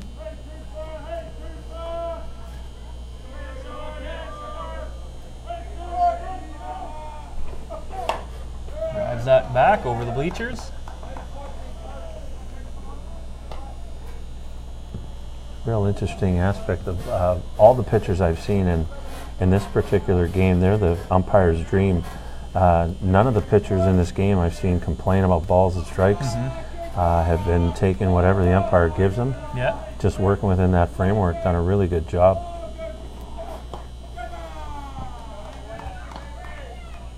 Brady tried to sneak a little off-speed change in there. Try to keep the hitter off balance.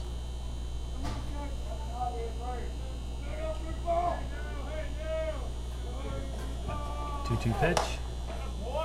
Ooh, able to check his swing to fill a count. And Brady just says, give me the ball back. I'll try to do better next time. Yeah.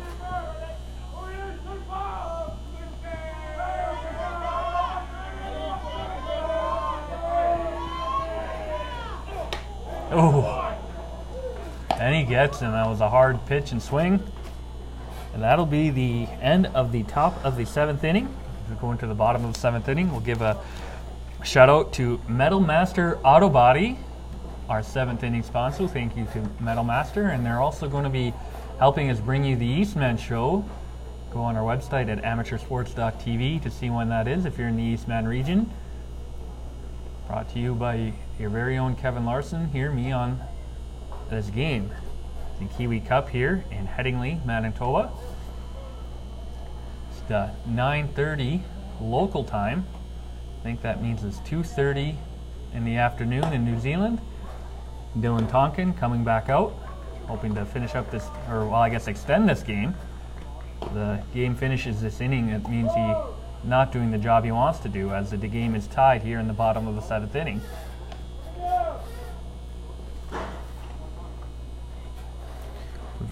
Richie Suderman, who struck out a couple times. He'll be our leadoff hitter. And we'd like to thank all of our sponsors this game, our game sponsor, Super 8 West in Winnipeg, and everyone else. Without them, we can't bring you these games, and we always appreciate it. And we know that family and friends who aren't able to get here, especially ones that are tomorrow in the future, Saturday afternoon, likely appreciate being able to watch.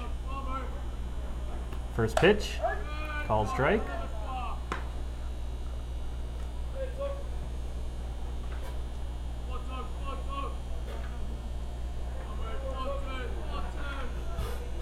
Second pitch, inside.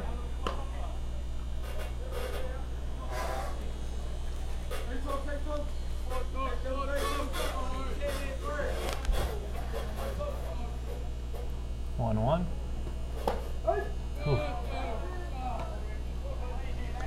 Tonkin has such an easy flowing motion, and the ball just pops out of his hands. Ball goes up, ball goes down almost effortlessly. Swinging strike 3. So first out of this bottom of the 7th.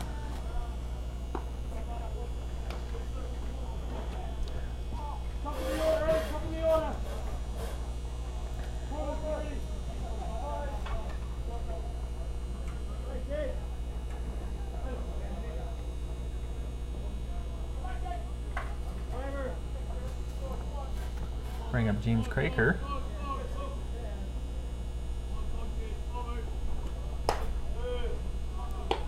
First pitch ball. James has enough pop in that bat, he could end it with one swing.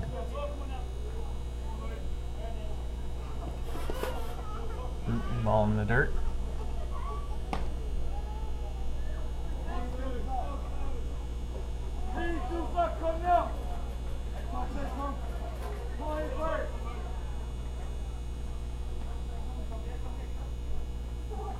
Two-oh pitch. Called low.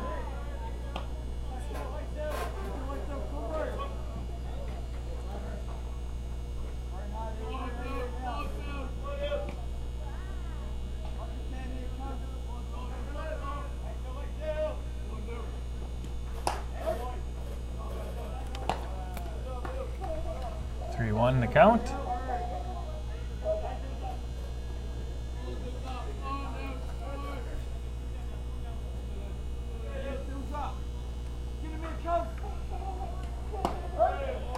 That'll fill the count here. Bottom of the 7th, 1 out. No runners on. James looks like he wants that pitch back.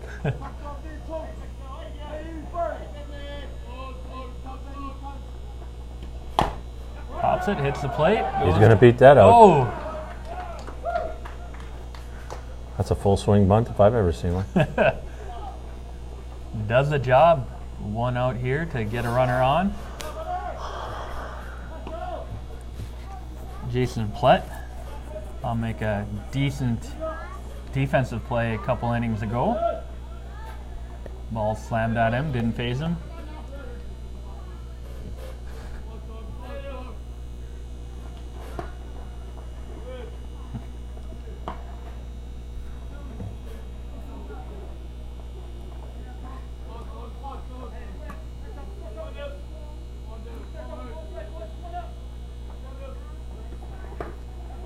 Swing. Keeping James there on first, who really wants to run. Of course, he can get to second. That would be huge at this point.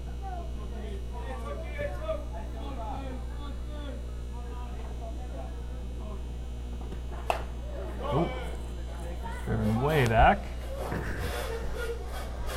But we remember with the last time that James got to second with Peter coming to the plate, they just walked Peter. Mm-hmm. So I think James sitting right there with Peter coming up gives you the best chance of them actually throwing the number 3 hitter on this LaSalle team. Mm.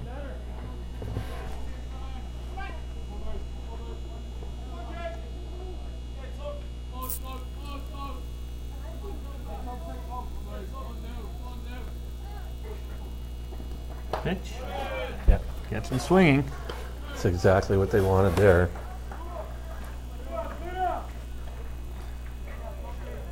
Peter Reimer, he has the RBI, the lone RBI for LaSalle today. Was intentionally walked last time. I'll pitch to him this time.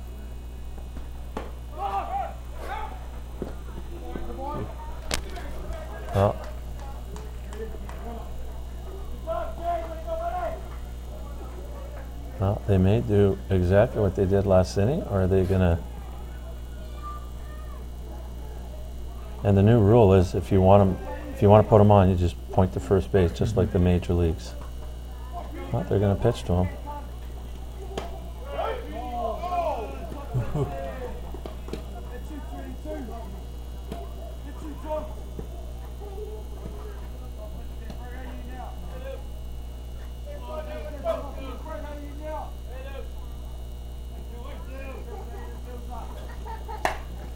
Driven up. And shortstop makes the play again. That'll end the bottom of the 7th inning. So as we go into the top of extra innings, 8th inning, we'll be right back after a quick commercial break.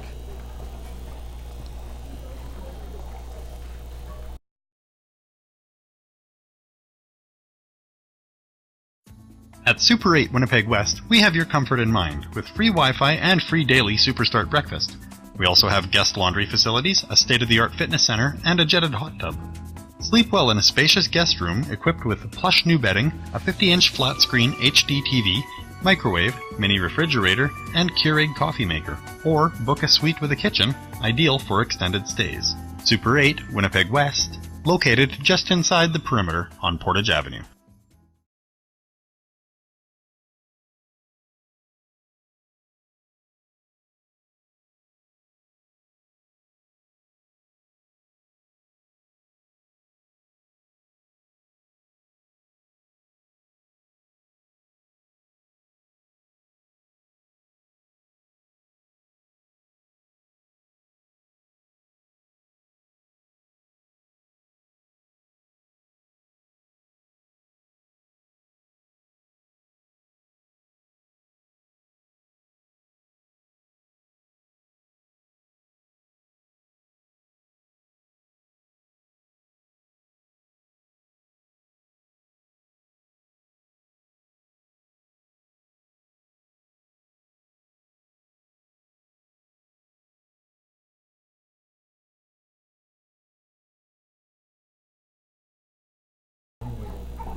And we're back. The Salle Bullets versus ISA New Zealand here, top of the 8th.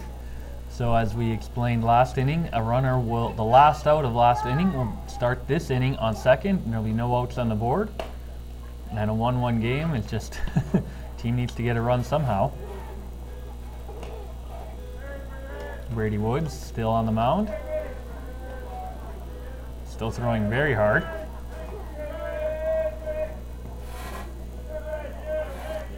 Braden Hampton, the starting pitcher for New Zealand, will come up to start the bottom of the 8th. 0 for 2 today, strikeout and a ground out.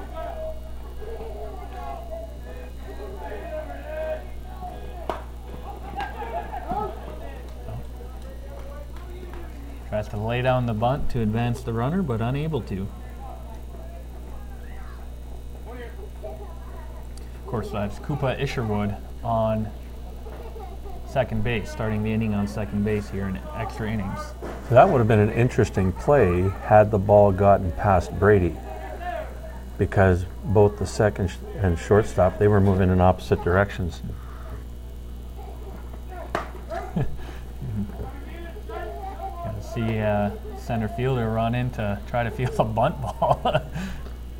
Be a first in any league. I think the center fielder was just coming in to cover the base. Jacob Tenui at bat.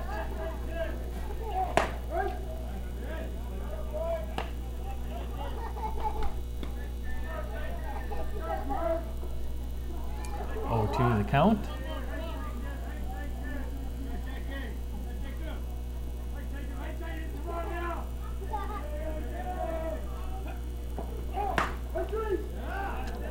On strike 3.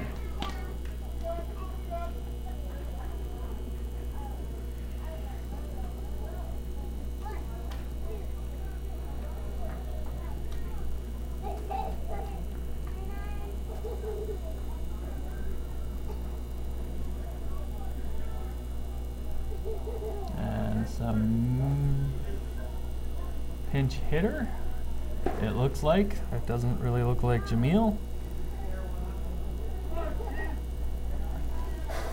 So Jamil Gore will be taken out. Of course, Jamil doing pretty amazing at shortstop today. We'll have Kevin Stockford coming in.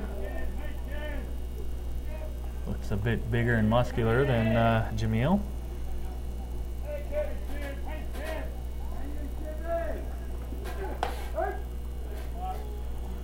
I believe this is the coach.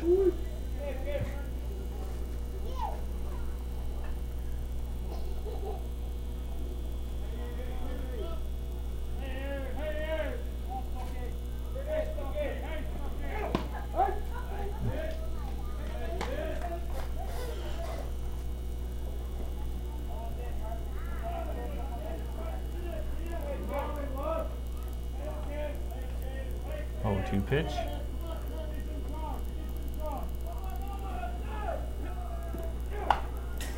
Fouls that one back.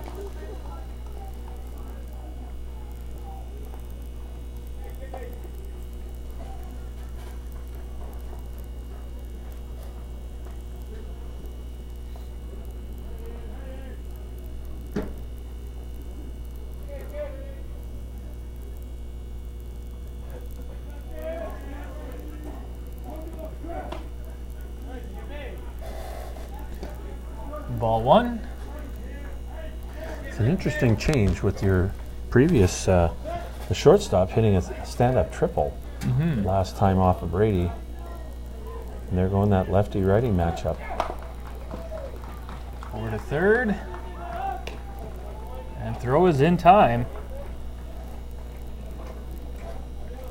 So the coach coming out, and of course, this being not a junior league, and he's on the roster as a player, so he's able to do that.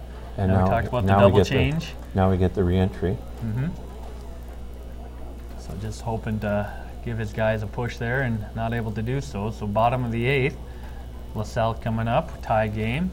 They'll start with a runner on second. Of course, this 8th inning is brought to you by 4 Points Sheraton Winnipeg South.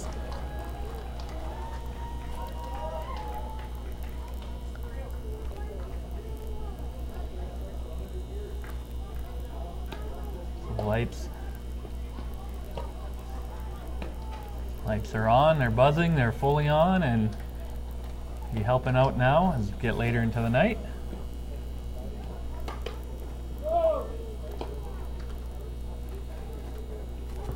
Dylan Tonkin still at the mound. We're hoping to extend this game into another extra inning.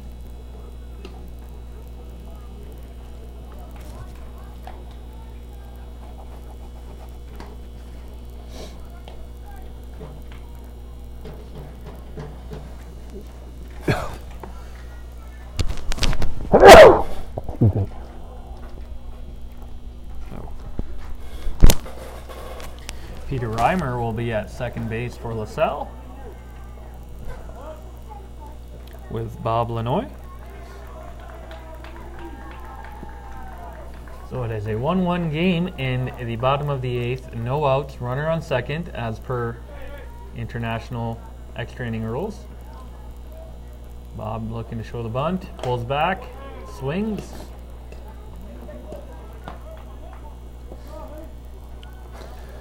Now, some of the strategy that you employ in the bottom half of an inning, if you haven't scored in the top half of your inning, sometimes they just create force outs.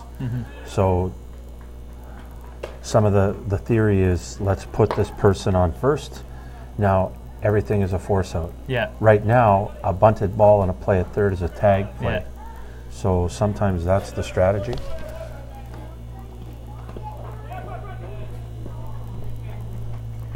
Great play by Braden Heslip, the catcher for New Zealand.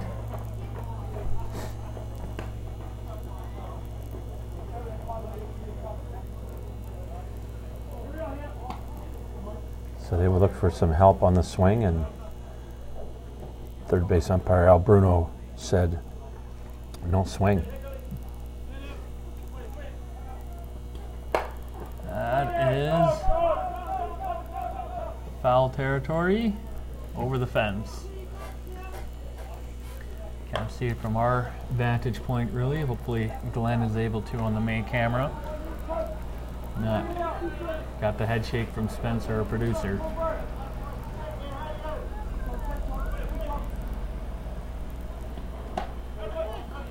Swing strike 3. Good hard drop ball in the outer half, and Lanoy couldn't do anything with it. I'll bring Mike Spence.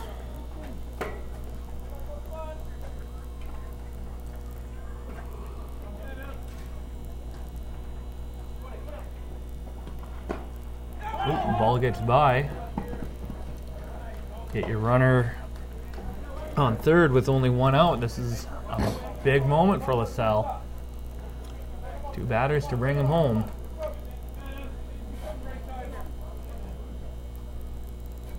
So a lot you can do in this situation to get that one run you need.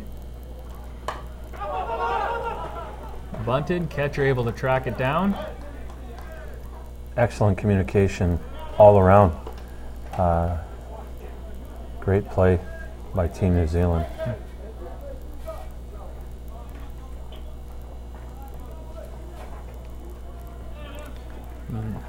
Stefan Selesk coming up, 2 outs, runner on third, tie game in the bottom of the 8th.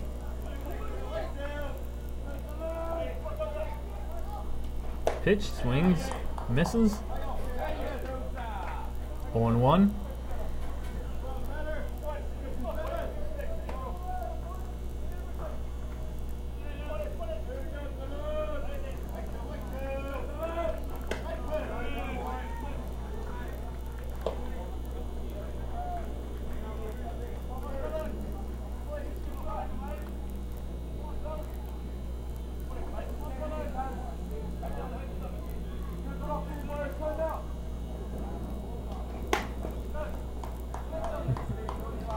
Another hard pitch and missing swing. Looks like the coach, Kevin Stockford, is actually on third, so he came in for Isaiah, and then Kevin and Jamil then switched with Jamil. Looking strike three.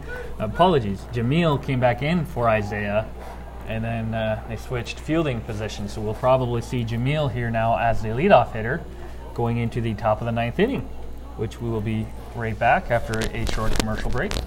Okay, so in theory, Stockford.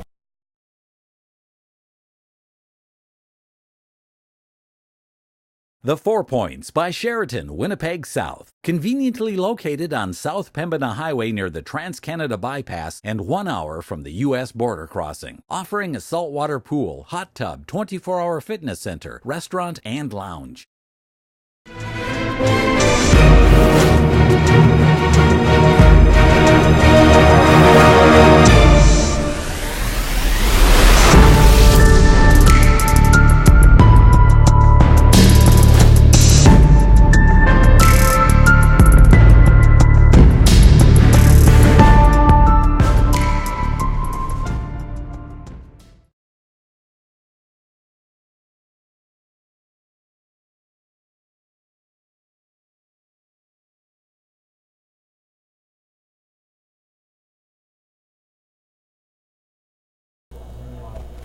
And we're back.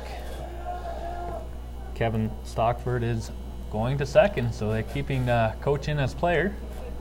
Of course, he's on the roster as such, so we thought maybe he was just coming up to hit, but I guess in case we need him to hit again. No. Isaiah is hitting. Of course, I didn't look too good. For all we know, Isaiah went to another position on the field, and Coach took third. Showing bunt. Doesn't get it. Called strike.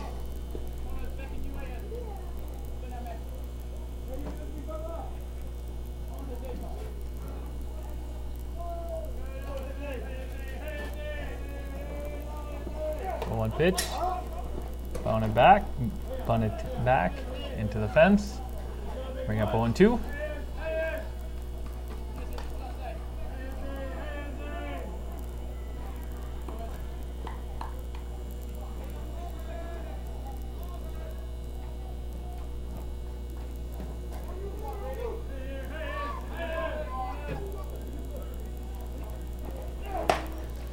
Swing and strike 3.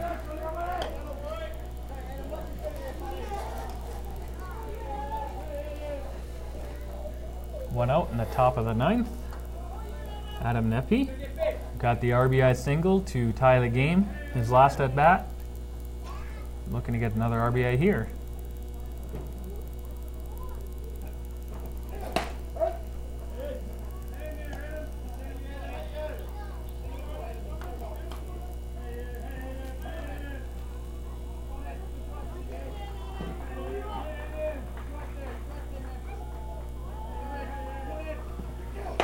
Ooh, what a hard pitch deep into the game.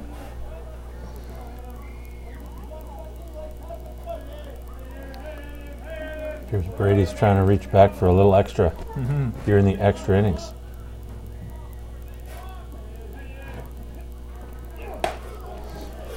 Swinging strike 3.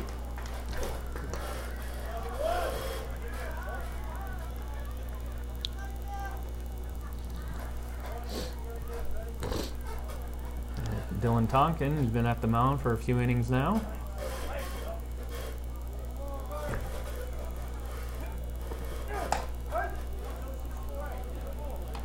First pitch is a called strike.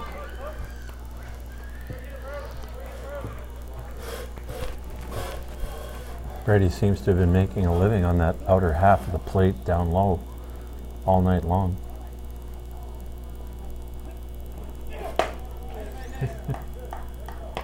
You can hear him grunting when throwing the ball, just reaching in deep to keep that velocity high.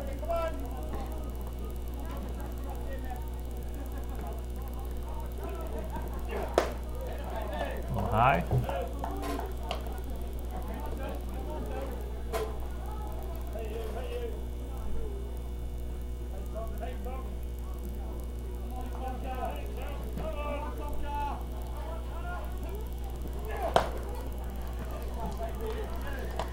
Big throw, big swing.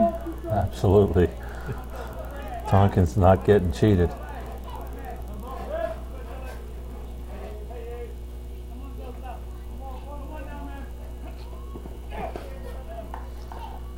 Brady tried to overthrow that one a little bit. Didn't get the desired result that he was looking for. Full count here. 2 outs, runner on second. Top of the 9th. Ooh.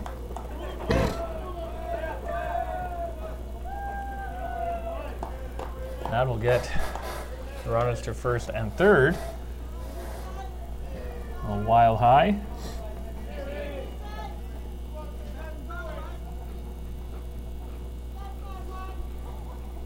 Braden Heslip. It's 2 for 3 today. Get his 3rd hit of the game, likely mean RBI to go up ahead in extra innings. 2 outs here in the top of the 9th inning.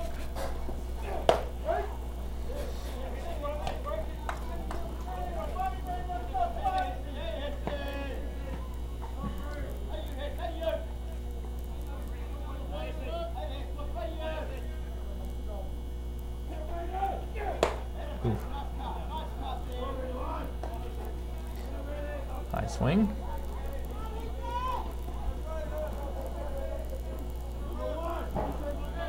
Oh, and 2 is the count. 2 outs here. A little high. Runner will jog on over to second. Won't be a big deal. I believe that's defensive indifference. Won't be a big deal unless he hits the ball. Then it could be a huge deal. Absolutely, yeah.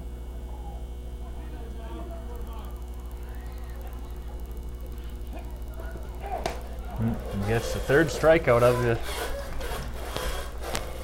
So as we go into the bottom of the 9th, this is a kind of game where I become a terrible commentator because I'm so into it that I sometimes forget to talk about it. But we become more spectator than analysts. I know I've gold medal games where I'm sitting there screaming into the mic and, oh yeah, by the way, this is why I'm screaming. But we go into the bottom of the 9th inning here. I have one more inning sponsor I haven't gave a shout out to, and that's CM Engraving for all your sports awards needs, trophies, banners, all that, or academic. I actually used to get academic trophies. I was such a, I don't know what the politically correct term for nerd is these days, but that's what I was. I think I'm going with nerd. Yeah. I think I'll hang in with you on that one. I won more trophies. I didn't win sports trophies. I was never MVT on those teams, but mostly it was my teammates. But I won more trophies academically. I was Could you have been the captain of the debate team? I don't know. We didn't have a debate team. Didn't have a debate team. My brother went to nationals for economics team, but we moved back to Manitoba when I was in high school, so I never got to see if I could do follow in his steps. But I was on the math team The old Nationals for economics. Look Yeah. at that. I think a lot of people figure high school economic teams need to run the different governments these days. But I was not on that. I was actually math team and football team. That was my two things every year. Math team and football Yeah, team? yeah. I thought you said you weren't an athlete. Well, You lied. I said I wasn't the MVP. I want that on air. He lied. He wasn't an athlete. Played football. I played football until 9th grade, and then, after my first concussion, I'm like, I can still run. And of course, this is still early 2000s when we're like, okay, that's all you need to do is be able to walk straight. First pitch, bottom of the ninth, swinging. Of course, Stefan Selesk is on second, or Steven. I know those PH Steves. 0-1 pitch, pops straight up. First baseman gets underneath it. That'll be 1 out. It wasn't until my second concussion that I was only on math team only afterwards in 9th grade. But usually I was on a team with either my older brother or my younger brothers. They're the ones who really helped out the teams. Me, I was really good at opening doors, eating up minutes on teams without a lot of players. First pitch, strike. I played on a hockey team with only 7 skaters most games. I could eat up a lot of minutes. I was decent on that team. That was they just kind of threw the team for the guys who kept getting cut but still wanted to play hockey. That's what that team was for. 0-1 pitch. 0-2. But yeah, CM engraving. If you want to make academic trophies for people like me, they can probably do those too.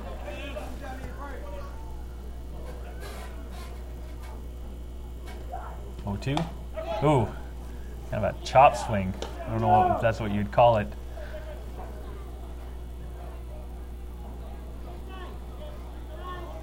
Oh no, I'm losing myself on my sheet here.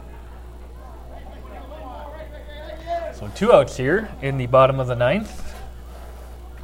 We have Richie Suderman at the dish. Dylan Tonkin is still throwing very hard for New Zealand, keeping them in this game in extra innings.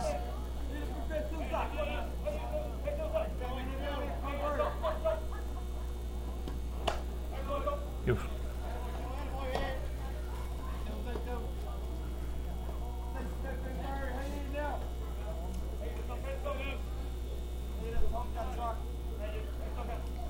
No 2 pitch. Oh, sorry, it wasn't no 2 pitch. 1-1, now 1-2. Guess I missed a call on the first one.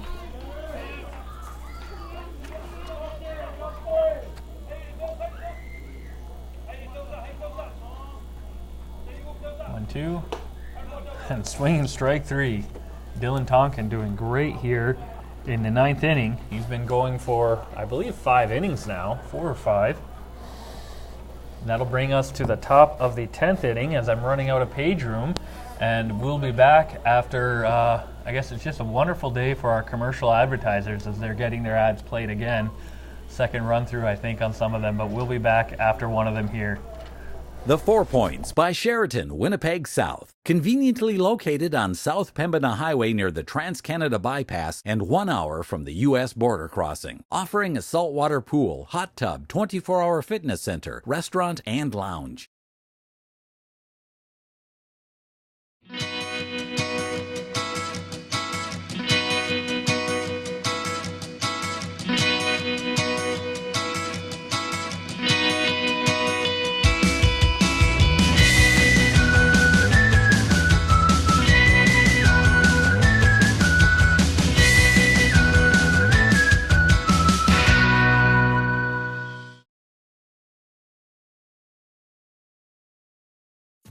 At Super 8 Winnipeg West, we have your comfort in mind, with free Wi-Fi and free daily Superstart breakfast. We also have guest laundry facilities, a state-of-the-art fitness center, and a jetted hot tub. Sleep well in a spacious guest room equipped with plush new bedding, a 50-inch flat-screen HD TV, microwave, mini refrigerator, and Keurig coffee maker. Or book a suite with a kitchen, ideal for extended stays. Super 8, Winnipeg West, located. And we're back. Top of the 10th inning, Cameron Wallace. He's gone down on strikes 3 times, so he'll be looking to redeem himself here this game. Of course, facing one of Canada's best, and Brady Woods. It'll be a tall order.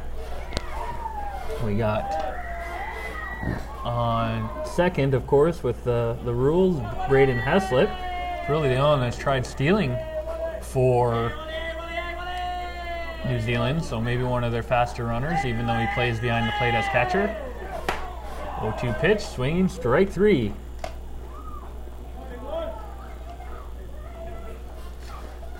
I'm talking a bit about our sponsors. Normally we have a strikeout sponsor.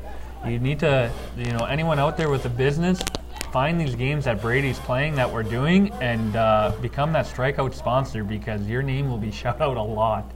He has done, actually even on New Zealand. Big pop by Koopa Hirschwood. I think that's over the fence. It is. Big chunk up in the air, goes over the low fence, and it's a 3-1 game, New Zealand in the top of the 10th. That was a pretty good swing on a pitcher who's been pretty much in command the whole night. Now, I could be wrong. It didn't look like he oomphed that extra power. It's more like he put the bat where it needed to go and followed through and just kind of let the momentum carry it. He allowed Brady's speed to generate the exit speed.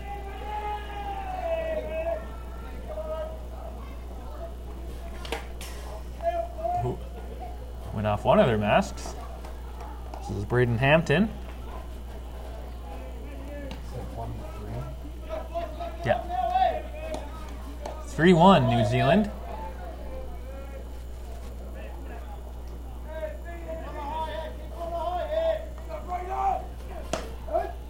One out here in the top of the 10.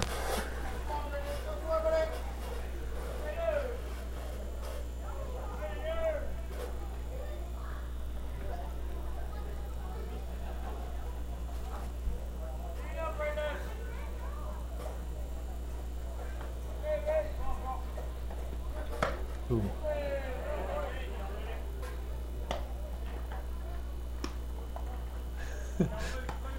It's like Batter not sure if that was the third strike, and umpire has to reinforce that. Yes, indeed, sir. You are out. I can feel him. I sometimes forget. Wait, was it 1-1 or 0-2 or Jacob Kanui? I think he's been part of the switch you've talked about. He's someone else has hit in his spot once or twice here, or I've been really bad at record keeping. Oop, ball gets underneath, no one on, no harm.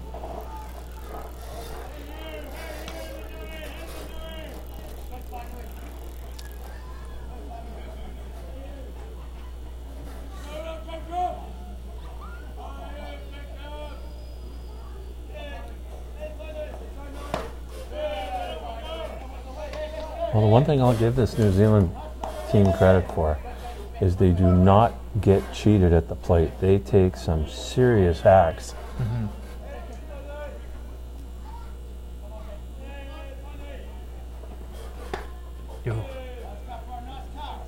Strike 2 there. And it's kind of amazing hearing their road schedule up until now, that now they're playing a tournament here after a few weeks all over Canada.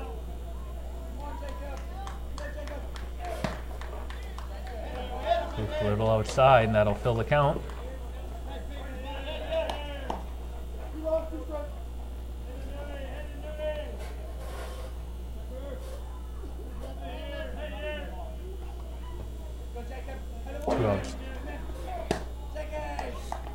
That'll be the first non-intentional walk of the game for both teams. Just kind of speaks to the great pitching we've had. Again, talking about needing a strikeout sponsor. There are K's all over my sheet, and that's the first BB. Kevin Stockford, player coach of New Zealand. First pitch ball. I think at this point, Brady has might have reached his max. Yeah, there's no more grunts this inning and not able to get that deep. Oh, there's a weird little blooper and able to get just by the second. Oh, no! And Jacob probably would have got home, but he fell between second and third. So a little break for LaSalle, but still 2 people on base on second and third. Well, runners on second and third. 2 outs, though, in the top of the 10th, sorry. It's not even the second extra inning anymore. Ooh, heard us talking about he doesn't have as much left. And Back to our normal broadcast. Yeah.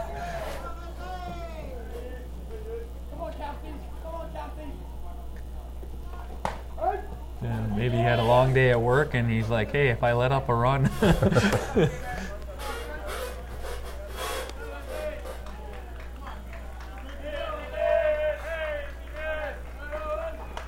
Ooh. Swinging strike 3. And that'll end the top of the 10th. So as we go into the bottom of the 10th, it's 2 or die for LaSalle.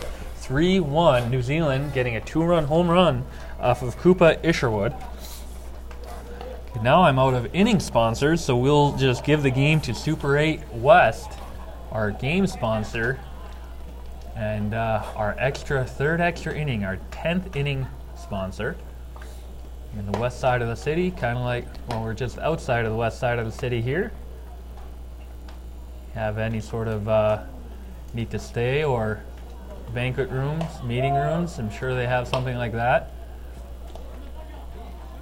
Give them a call. Or what me and my kids sometimes do is, hey, we're going to go to a hotel, swim in their pool, water slide, and some of the better breakfasts. We call that a staycation, Dad. Yeah. That's what we refer to it as. We're having a staycation.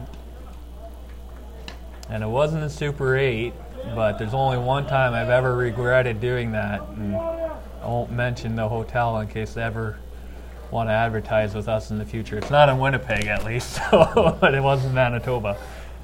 But yeah, usually the breakfast that's my favorite part, especially when they have the sausage, bacon, and third meat of some kind, and biscuits. And oof. Runner on second, no outs here in the bottom of the 10th. Tonkin still throwing hard to James Craker. It'll be Richie Suderman. And right now, philosophically, with a 2-run lead, that runner at second base is immaterial right now. Mm-hmm. What you're concerned with is the guy at the plate, and just focus on get this guy out. Mm-hmm. Let that runner do whatever he wishes.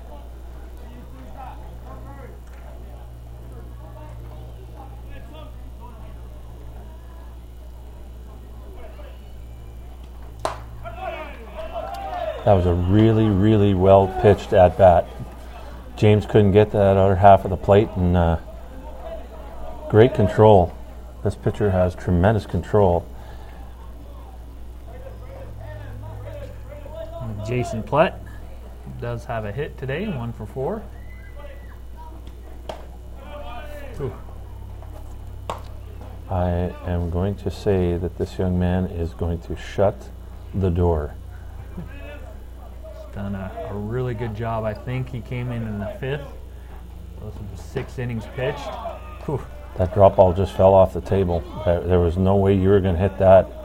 He could have told you it was coming. You still weren't going to hit it. Yeah, when the ball's coming that fast, you have to commit to swinging, and then you realize, hey, the ball's moving away.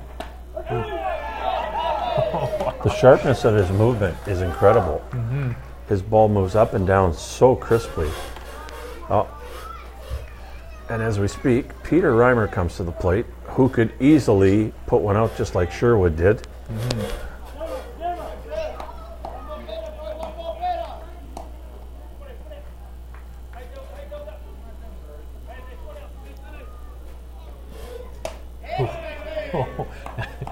That was a swing of, I'm going to try to do just that. If you're going to do anything damaging on Pete, you got to get him on his hands. Can't let him extend his arms. Again, with a runner on second and you're up 2, he's of no concern. And LaSalle can't afford to run him out, like run to third and be the third out. Yeah. So he's got to stay planted right there. Yeah, Tonkin almost looked like he purposely sort of pulled that back at the last second to try to get a swing at something bad. Oof. 1 and 2. We used to say sometimes you find a hole in a hitter's swing and you just take advantage of that hole. And I personally have had very little success with Peter pitching myself. 1-2 pitch. Called strike, and that is a game. And wow, Dylan Tonkin able to just come in, go deep, and win this game. And so that final score will be 3-1, New Zealand ISA over LaSalle Bullets. And we're going to do a quick commercial break. We're not sure if we'll be able to get an interview, but we'll have that on a different recording. So follow the page or YouTube channel, and in case we do get one up, that way you can watch it later if we're able to. So thank you. I'm Kevin Larson here from Headingley, Manitoba, for the Kiwi Cup game. New Zealand winning 3-1 over the LaSalle Bullets. Thanks, guys. Thanks.